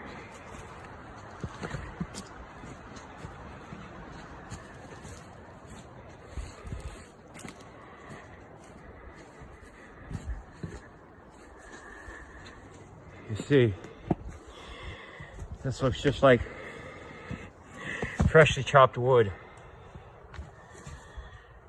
We peeled a piece off of there. This is what we see. This is the wood. And the ends, I don't believe the ends of it that are smooth and almost, they look like they've been vitrified. I don't think they've been hit with heat. I think that's just the way the tree grows. And then it cleaves, just like you showed at the very beginning when I was showing the fresh wood. It cleaves on these straight lines, and you get that smooth surface. It doesn't break in a jagged fashion. That's just got the moss on it. Yeah, it's got the moss on it, and it's oxidized. It's been weathered, and that's probably more stone-like than the other stuff that was at the beginning And of this all video. this here, all the way back up in here. I'll show you that in a second. You come right here, and you see, we'll peel a piece off here. Yeah, someone says Hangman has so much better proof. He does. This is not the best. I just brought this up because this kind of stimulated a bit of a debate, and you know, some people started taking pock shots at this video, claiming that this isn't evidence at all. It's just point and claim. So, you know, that's the pushback. But I mean, so crazy. That's so clearly wood. If you can't see that, I don't know. All this. I don't know what to say. And then you go right over here. And that's without even looking at all the quartz. If you go back to the very beginning of the video, the first 6 minutes there are showing lots of photographic examples of not just this incredible micro layering, but the quartz, which is embedded throughout it all. And sometimes you can see that it's like the knot of a tree. So you got the wood grain coming around, curved in both both above and below, and then right there in the center, where the sap would be, is quartz. And so this is a big bone of contention, is the idea that sap cannot petrify to quartz. This is what we see.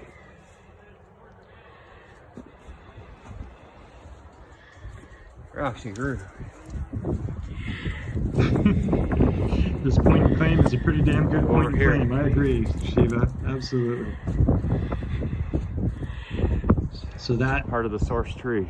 Yeah. So I mean, to really fathom the scale of what we're talking about here, if you think of like a hollowed out tree trunk that's, you know, been decaying, and the outer edges of the trunk are, you know, still portions of that remain, this would be one of those edges, and so that would be continuing around in a big circle. And this is in the central portion, and each one of these little 50, 100-foot chunks that he's walking around would be like the equivalent of something this big on a regular tree.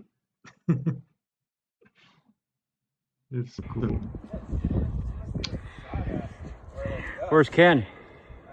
Yeah, so anyway, I just wanted to show that, and then, so getting back to pushback, one of the common things that the mainstream says about the big trees is, well, it couldn't possibly exist because of the square cube law, which is that the mass of the tree would be so great that eventually it would collapse under its own weight, because its molecular structure, its crystalline matrix, would not be able to support its mass against gravity.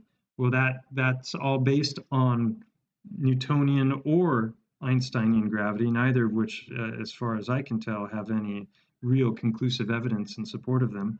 The theory of gravity, whereas when you look into things like density and buoyancy and electrostatics, it all makes a whole heck of a lot of sense, and it's it's repeatable in a laboratory. It's scalable and it's repeatable.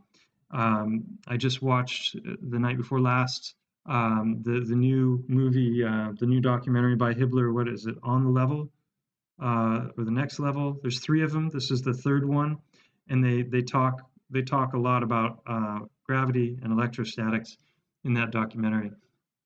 But the square cube law is a mathematical principle applied in a variety of scientific fields, which describes the relationship between volume and surface area. There's some who say Titans couldn't have, like a Titan elephant like Montgo couldn't have existed because it would have been so big that its innards would have fallen out because the skin wouldn't have been able to support the weight of everything inside. And I just think if Titans existed, that argument doesn't really make a whole lot of sense. But it's the idea that the volume increases exponentially as the surface area. And let's see, and then this principle states that as a shape grows in size, its volume grows faster than its surface area. When applied to the real world, this principle has many implications which are important in fields ranging from mechanical engineering to biomechanics. It helps explain phenomenon including why large mammals like elephants have a harder time cooling themselves than small ones like mice, and why building taller and taller skyscrapers is increasingly difficult. So I think that this is a myth. I think that we have the thing that makes stuff go down is different from what we've been taught, and there's a whole lot of people out there that are talking about this in ways that make a lot of sense. Witsit from Witsit Gets It, he's done a number of live streams covering this stuff. Glowbusters as well, they've talked about it many times. So we talked about morphogenic resonance. This is an idea that came from a philosopher who, I forgot his name right now, friends with Terence McKenna. He's written many books, and he's put out this idea that things look like things, and that's why this stuff looks so much like tree. It's just because that's what happens in nature. Things look like things. And I'm like, yeah, well, fractal things also happen in nature, and we can see things repeating from the microscopic to the our size to the macro level. And I think that is far more likely. What we're seeing is a fractal leap in size over what the biggest trees are in the world right now. So yeah, I'm probably suffering from pareidolia and the Dunning-Kruger effect. I did a whole live stream on the subject of pareidolia. That is a long one, but it's important because it ties in so much to the work that I've been doing for the last 4 years. And it's let me see, I'll just bring up the this is the live stream I did on the great trees while I'm looking for the other. Here we go, this one. Let's talk pareidolia. you know, because this is also a very, very real phenomenon. This was a long live stream because I gave a lot of examples in this video of different ways in which I think the truther community, if you can call it a community, doesn't seem to be, you know, are often, you know, they're, you know, they're looking at stuff and it is point and claim, and they're saying, hey, you know, this looks like a giant, this looks like a titan, and it, you know, and they're not really engaging in a lot of critical thinking. You know, if you think about a body, I've got skin, I have nose, the nose is cartilage, behind that there's a bone, I have an eye that's filled with a gelatinous substance, it's got a fatty cornea, the sclera is made of fat. These are all different materials. So if you see a creature, you know, or something that looks like a creature on the side of, you know, a mountain, and it's all made out of one kind of stone, chances are it's pareidolia, right? The light hits it in just the right angle, just the right time of day. You know, the vegetation is growing in a way that kind of accentuates the way it looks. And, you know, but to start making a claim that that is a giant, or that is a whatever it is you think it is, you need more. You need to go boots on the ground. This is what I did with the mountain Montgo. I'm not just looking at it going, hey, it looks like an elephant. You know, there's a hole right where the eye should be. There's also, it turns out, another hole right where the ear should be. And there's cutouts right where the neck should be. And there's a space right between where the legs would be. You know, that's already a lot of coincidences, but that's still not enough. And that's not what I did with that series. I didn't, you know, make 6 videos on the subject, just talking about the same things over and over again. Each video is a different, you know, layer of evidence. So I think truth or discernment is really important. I made this video, my least popular video ever, on the subject of, you know, the jet fuel hoax and the need to have discernment and the need to be willing to admit when you're wrong. And if you've gone out with stuff publicly and made claims about things as fact, then you should, you know, if you find out you're wrong, you should, let's see, did you guys see all that stuff that I was just showing? I hope so. Did you see those thumbnails? Let me know. Yeah, so square cube law. So, you know, that when it comes to pushback, it's been, you know, the main thing has been like porphyry faunolite, which is, you know, that's the basalt columns, is not tree, which, you know, for me, when we're talking about rapid petrification that involves electrical, extreme heat, or plasma, we're talking about molecular transmutation, right? We're talking about one element becoming another element. Make it as long as you're, oh, thank you. You know, got distracted by the chat there, but, you know, that the transmutation of elements is what we're talking about. So to say that this is not that, I'm like, well, yeah, no, duh, it can't be the same because they're made of completely different things, right?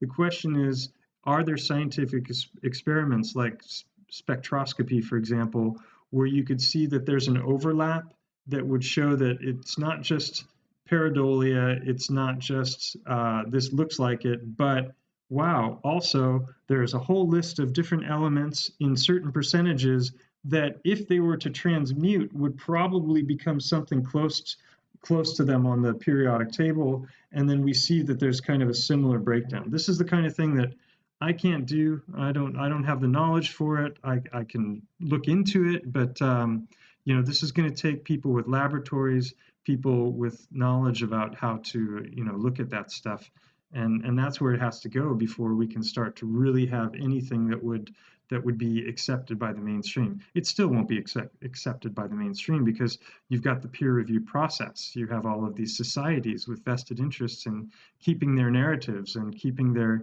tenured professors in work, you know. So, you know, it's Roger Spur got 3 DNA analyses on his his rock samples, and all 3 of them came back with humanoid DNA. What you know, how good was the testing procedure? How reputable was the laboratory? I can't say. But the point is that even with those, he got nowhere with mainstream academia, and all of these years of talking about, you know, mud fossils and hey, a lot of the rocks that we see originally started as biology in one form or another. You know, so anyway, going back to the whole concept of pushback, you know, one of the things that I've been hearing a lot about lately is well, wait, I just want to say, because I'm looking at my notes here, everyone has a right to their opinions. I'm not trying to shove these ideas down people's throats. As I said before, I'm of the E, all of the above category when it comes to all of these different theories. I don't think my theory is the one. I don't think you know, I think that there's some truth in all of these things. And one of the best ways to confuse people is to start saying that everything is one thing, you know, because then you look like a fool. And then you get a whole segment of the truther community that think, well, that makes sense. And so then they're championing your foolish idea, and instead of seeing the bigger picture and starting to look at, well, where do these things connect? And is it possible that maybe some things are a tree and other things are an animal and other things are a building? And, you know, yeah, it is, in my opinion. So no, I'm not trying to, I've pissed off some people because actually, here's the thing. I could care less if somebody wants to think differently than me. I'm not trying to go out and convince them. They have the right to think what they want. But when people that I have a lot of respect for hand wave dismiss something that I think there's a lot of evidence for, then I want to share that evidence with them. And I want to get them to maybe think a little broader and see that maybe, you know, maybe this one thing that they have wrong with a particular theory isn't enough to throw out the whole theory. You know, why throw out the baby with the bathwater just based on one little thing? So when people hand wave dismiss things and claim that there's no evidence, and I know there's a lot of evidence for them for that thing, you know, if it's somebody I respect, I'm gonna go, not go after them, but I'm gonna want to talk to them about them, and I can be a little tenacious, and I can be a bit annoying, and I've pissed off some people being that way. So, but everyone has a right to their opinion, and so transmuted. Okay, all of that I've talked about. Okay. So this gets to, you know, another thing that I want to talk about is this whole idea that sap is not quartz, and you know, it's a different material with different qualities, and it can't possibly be true that sap is quartz.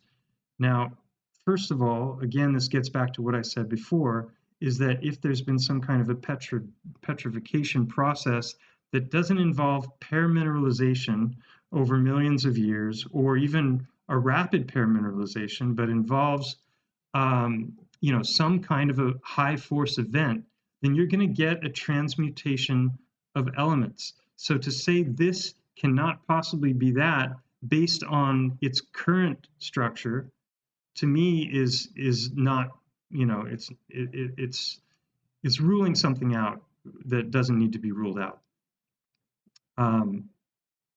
So clearly sap petrifies to things like amber, right? That's what we're told. Now the interesting thing about sap, and I started looking into this week, is sap comes in every color, right? So when we think amber, you know, if I do a search for amber, there's a bit of variation when it comes to amber. Amber heard. Amber, how do I search for amber without getting amber heard? Amber sap. There we go. That was funny. Wasn't expecting that. So you can see it's all this kind of yellowy brown, you know, color, just like you see coming off of the tree. And you can imagine this hardening and petrifying and maybe capturing bugs in it, and You know, this is where you get your whole Jurassic Park narrative, where they go in with a syringe and they extract the DNA of the dinosaurs, and we're going to bring them back to life, right? Because it's been preserved in the sap for all this time. So yeah, so petrified tree, you know, petrified sap is going to become amber, not quartz, according to some. And I would say that under certain circumstances it becomes amber, and under certain species of tree it might become this. And other species of tree are going to have their own chemical constitution of sap. And so that got me thinking, well, what kinds of constitutions are there? So I searched for orange tree sap, and I found that, wow, tree sap can be bright orange, and you know, it can take on all kinds of different colors. It can be green. You can get green tree sap. So if this is going to petrify and harden, what's that going to look like when you're done? Is it going to look like amber, or is it going to look like something else? Yes, amber is definitely sap, but the question is all sap amber when it's petrified? And I don't think so. I could be wrong. I'm definitely going to look into this more, and I'm going to talk with my buddy who's got a PhD in molecular chemistry, and you know, I'm gonna check stuff out, right? So here's red sap. Right, what's that going to look like when it petrifies? I don't know, maybe ruby or something?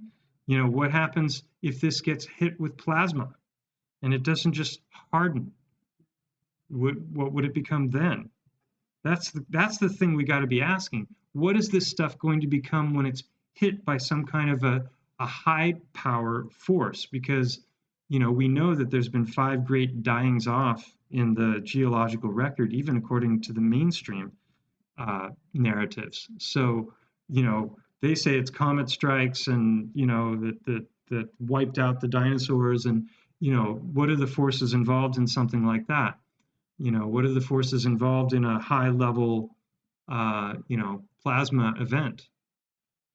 So I love synchronicity. I was, you know, kind of debating with somebody about this topic on Facebook. Not that I'm qualified to debate it whatsoever, because I'm clearly, you know, suffering from the Dunning-Kruger effect. I haven't studied this stuff. A lot of this I'm new to, so I'm just trying to figure stuff out as I go. So don't take my word for any of this stuff. You know, look into it. But you know, this whole idea of sap is not quartz. It was interesting because somebody sent me I'm going to read it here. Sent me a message on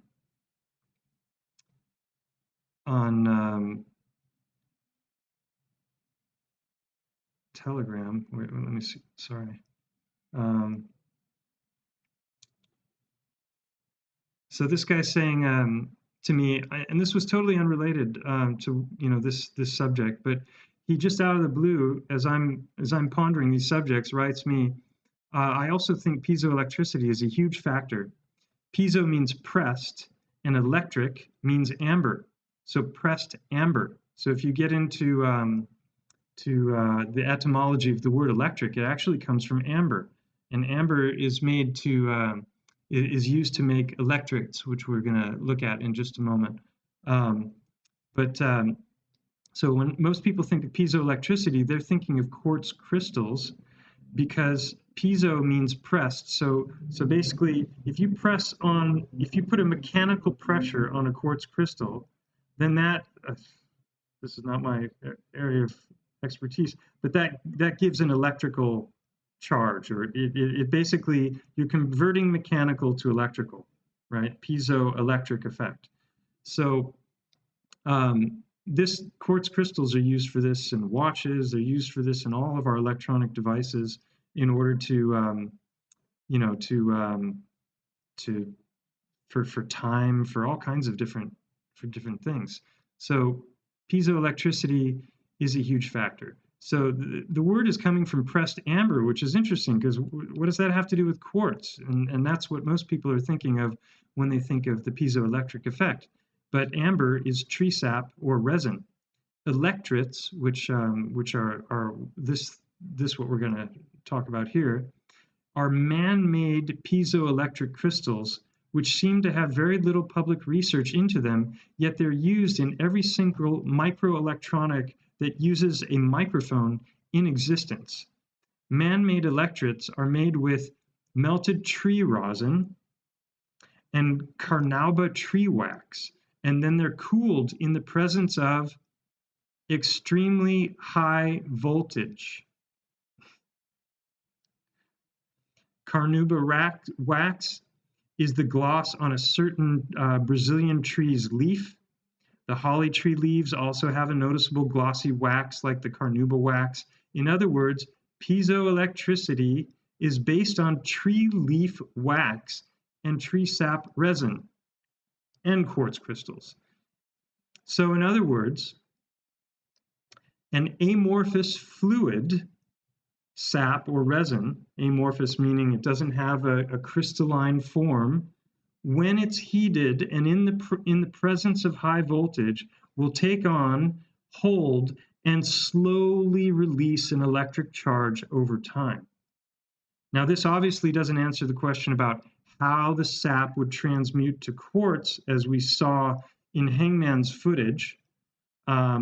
You know, at some point, somebody will perhaps be able to show, you know, unequivocal evidence of how that happens. I can't offer it at this point, but just because I can't offer it and I can't debunk this one little thing related to sap not being quartz, doesn't mean I'm going to throw out all that other evidence that I've been talking about for the last, I don't know how long I've been going now, but 2 hours. Whoa, that time flies when I'm monologuing. Okay.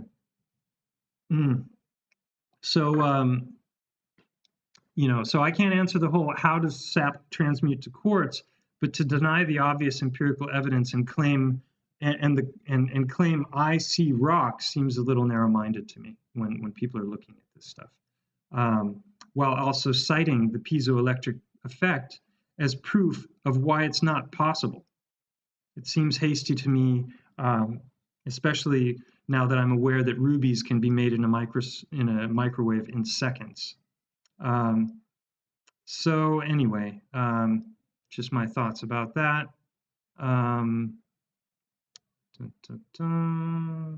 Yeah, so let's check this out on electrics. This is a fascinating subject that I didn't know anything about until yesterday.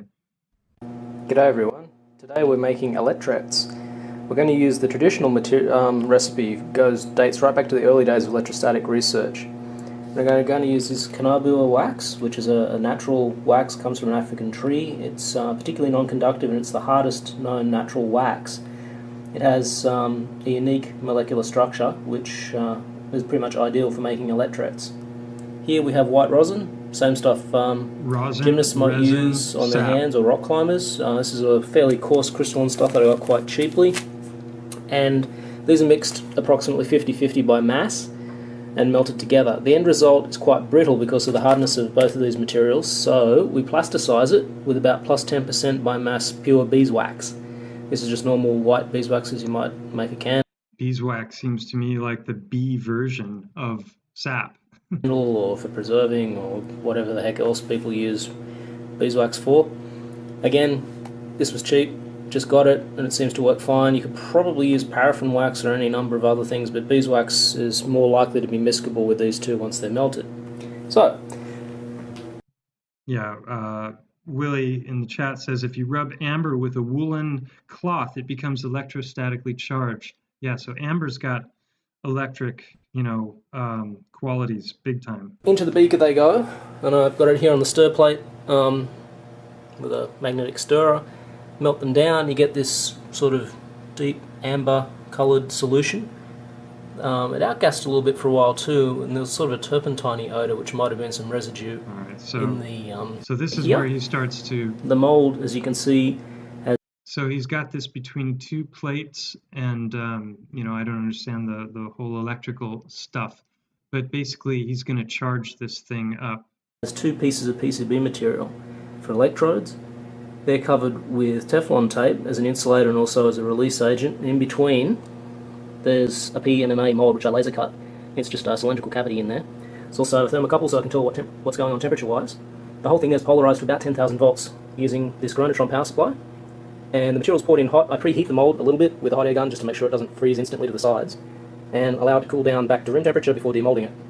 So basically what he's heated this thing up, 10,000 volts, and this is a device that he's created that it's got different electrodes and transistors. I have no idea how stuff works, but it's a kind of differential electrometer. It only responds to changes in electric field, but it's bipolar, and it will tell you which polarity of charge is approaching or being, well, essentially the change of electric field around I know these some antennas. people like that. You can see it's got 6 transistors, 6 resistors, 2 LEDs, and that's about it.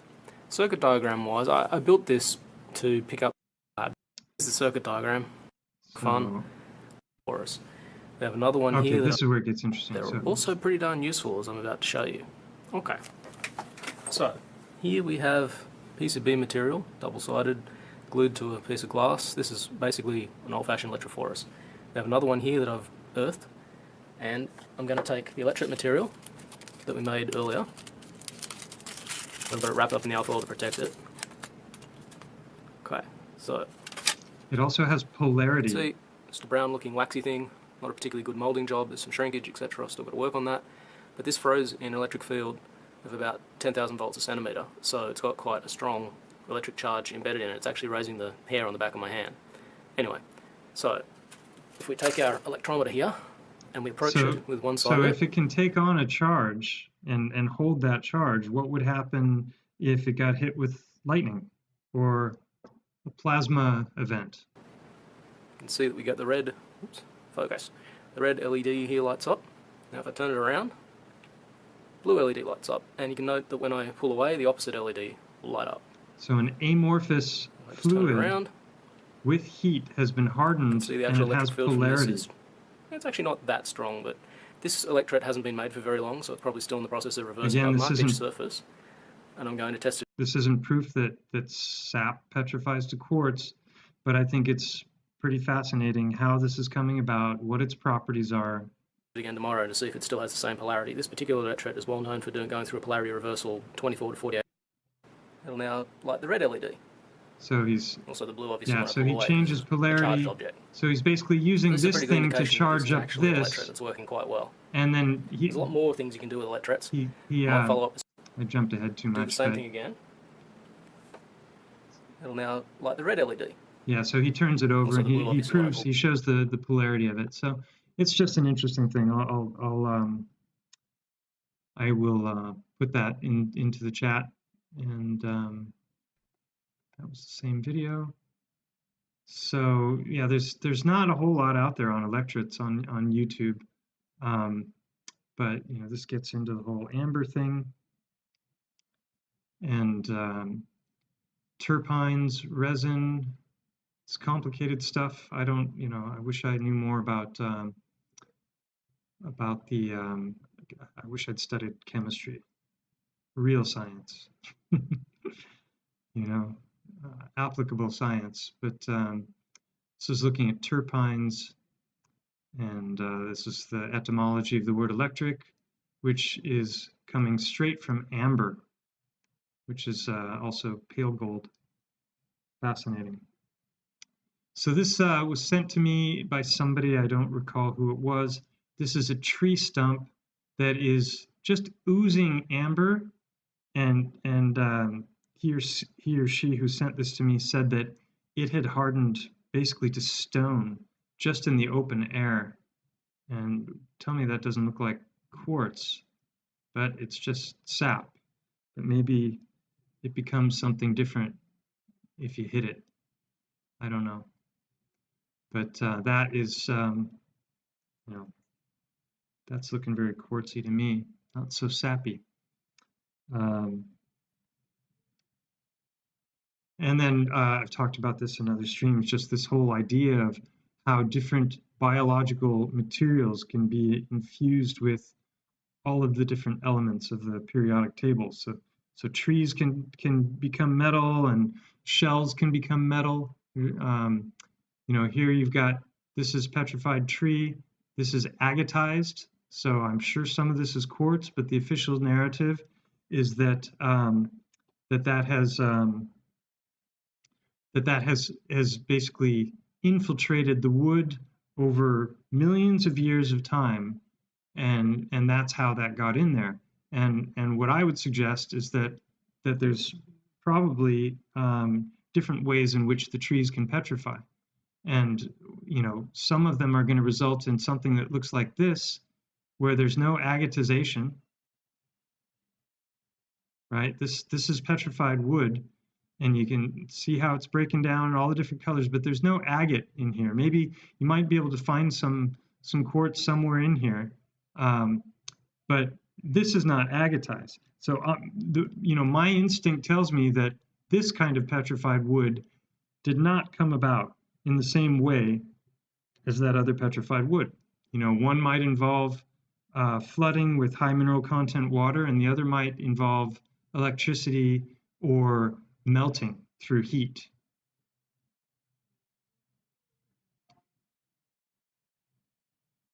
And here you can see, you know, cross-section of petrified tree. This has clearly got some quartz in it. So some crystallization happens after the fact, just like, you know, a geode, the inside, the crystals grow towards the center, and so you get these radial lines as the crystals are growing, like what you see here. So was this originally hollow? And you know, maybe this was how, you know, the tree was transporting fluids. You know, I don't know exactly what's going on here, why it's shaped like this, but you know, it's, to me, I'm open to lots of different potential explanations.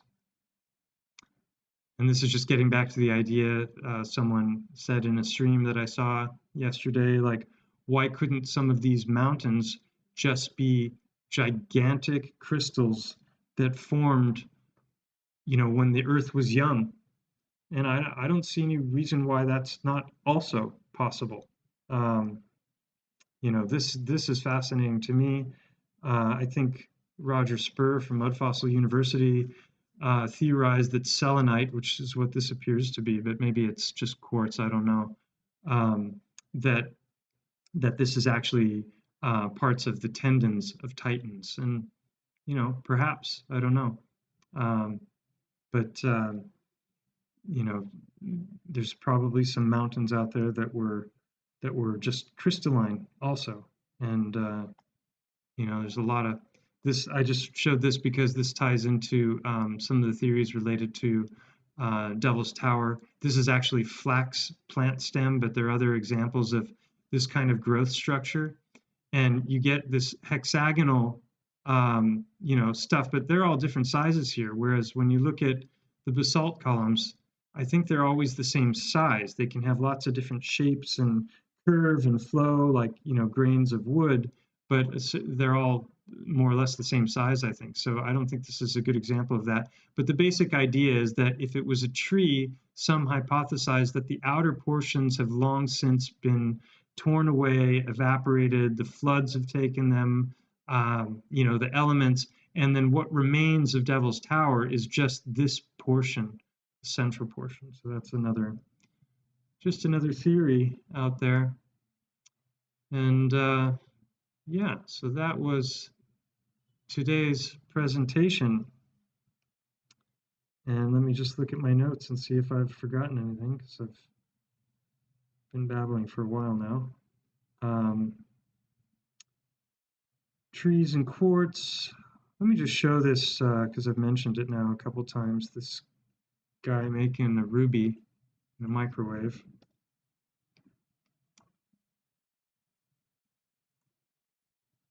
I mean, it's a 16-minute video, but he literally, this is what I was describing before. There's your little ceramic lid and the votive.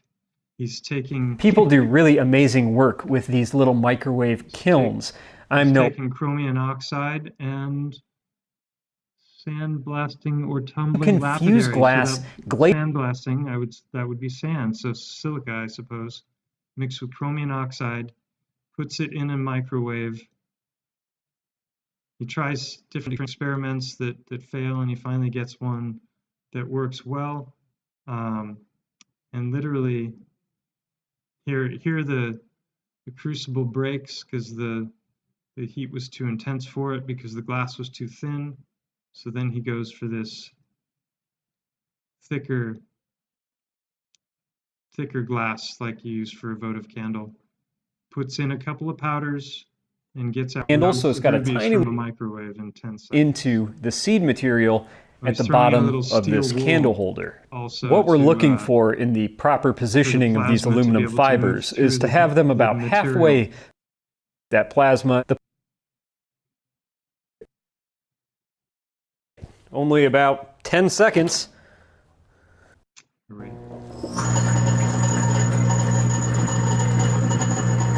There you have it. Rapid petrification in literally seconds. So here's the finished result. And he shows that it's ruby by using the UV light. Now these are raw rubies. And I'm not an expert on this, but as I understand it, you could then use different cutting tools to cleave this in different ways. So if it's ruby, I'm assuming that it has the crystalline structure of a ruby, even though it looks like a blob. But it's, you know, he shows UV on there, but the UV light that it what is it? Fluoresces? Is that what they call it? Wave. Now, these are not the finest quality rubies by a long shot, but considering the minimal amount of effort and equipment needed. Sorry, deafening people. To make them, this is highly impressive to me. I'm certain with a little more refinement of the methods, you could create even much larger rubies than this. I'm just not certain yet on how to go about it. Yeah, and there's all kinds of different gemstones that are being made synthetically. And, you know, to determine like the value of a gemstone, it's the native gemstones that are the most valuable. And there's all kinds of different techniques for, you know, determining whether something was man-made or made by nature. So, yeah, I think that's pretty much everything I wanted to cover today. So how's everyone doing? How are you in the chat? Nice to see you all here. Yeah, someone writes, if you cut grape almost completely in half and microwave it, you get some similar plasma discharges. I've seen videos on that. I know I go long with this stuff, but I save it up because it's, you know, I like to cover a lot of stuff at one time, and what I need to start doing is going back and clipping out some of the best sections of the videos. But if any of you are watching any of my older videos and there's a particularly great section you think would make a good short video, feel free to send me a little message to, you know, say, hey, this would make a good clip, because I can't be bothered to go over all my old stuff again and listen to it and like decide which parts are the best. But if any of you would like to help out with that, I would appreciate it. And I'm extremely appreciative of your time, all of you. It's, you know, it's the most valuable thing we have, right? Can't buy it. Say time is money, but it's not true. Time is the real value. Attention, right? Everything in the internet is set up now to captivate your attention and keep your attention span as short as possible, so you move on to the next thing and you stay on their platforms. And, you know, Willie says, look into copal. I think that's another form of resin, right? Another sappy substance. Thank you, 4Jax. I'm glad you appreciate the presentations. Much love to you all. Any final questions before I draw this to a close? Adding a rope saw to my wish list along with a flamethrower. Maybe Musk will start manufacturing those as well. Well, he's got the boring machine, so I'm sure he's probably got rope saws as well. thank you for the compliment, Detective Life. Glad you like the way it's being presented. I'm sure there's other stuff that I meant to cover today that I've forgotten. I'll just take one final glance at my notes here. Yeah, WebDev Newbie says you're right on the money with this. I've been working with cut trees and sap recently. It hardens in the air to almost a rock. I found red sap, clear sap, and brown sap. I had people, I've had 2 different people email me with examples of petrified acorns that have happened in less than a year, where they've had like acorns in a jug that was below their rain gutter, and from the mineral water of the rain, these acorns petrified in less than a year. Someone else sent me an email about a petrified potato that also happened in less than a year. So, you know, the narratives we've been given about petrification, how long things take, are total BS. And the reason they're BS, in my opinion, is because they justify the heliocentric model, right? You need a 4.6 billion year old Earth to justify a 16.4 billion year universe that we know the age of because we've got optics out there in space that can see back all the way to the beginning of the universe.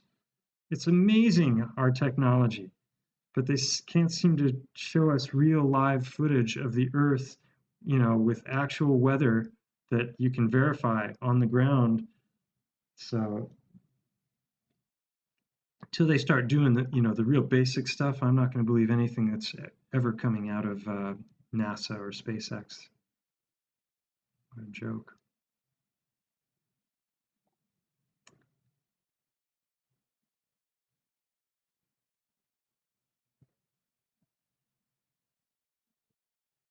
All right. Well, just one final look here at my notes. Anything else? Electrics, how to delve trees. Yeah, I'm gonna start looking into like little. How do they know? You know, because they're discovering all these cities now in the Amazon. You know, hundreds of Mayan cities that have been discovered because of LiDAR. You know, ground penetrating radar and these different techniques that can see through the foliage to the ground, so they can make out all of these geometric structures that have been hiding under the forests for a long time. But as I understand it, those only, you know, penetrate to a very surface level. And, you know, there are all these claims made about, you know, what's down there, and they seem to think they know, you know, layer after layer after layer, but the deepest hole ever dug was only 12 kilometers, 8 miles deep. So it's you know, and then they're using seismic tomography and 2D resistive tomography, I think. Of course, core drilling.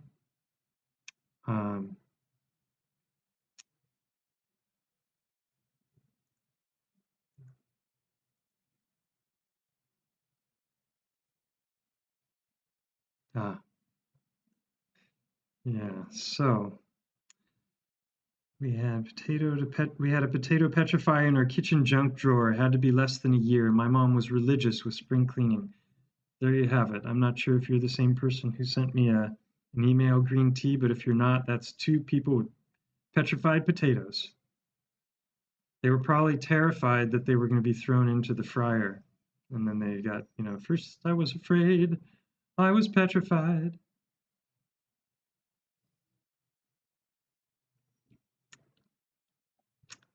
Yeah, somebody's mentioned Amber and Larimar. Old World, Florida, and Ben were talking about that. That's apparently got some really far out qualities, that stone. And Flat Earth Head, Walt, hey there. Missed you guys yesterday. The stream went down with Iron Realm Media. Shout out to you guys. Love you all. Walt and Zach and Josh, you guys are great. And Cammie there sometimes too.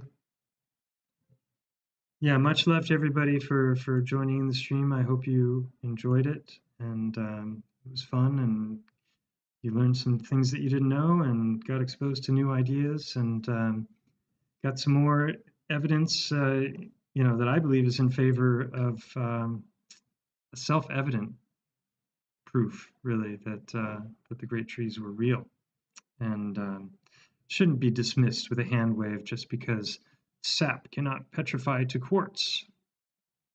Maybe it can, and we just don't know how yet. Same thing, with heartstones and titans, and if there's empirical evidence that seems to favor something, and the more you look into it, the more compelling that evidence becomes, and the more things stack up in favor of it, maybe you're actually looking at a real phenomenon and not just pareidolia or apophenia. I'm doing my best not to cherry pick and to be intellectually honest and exercise discernment, and I think we all should be doing that. So, on that note, thank you all once again for coming, and good night.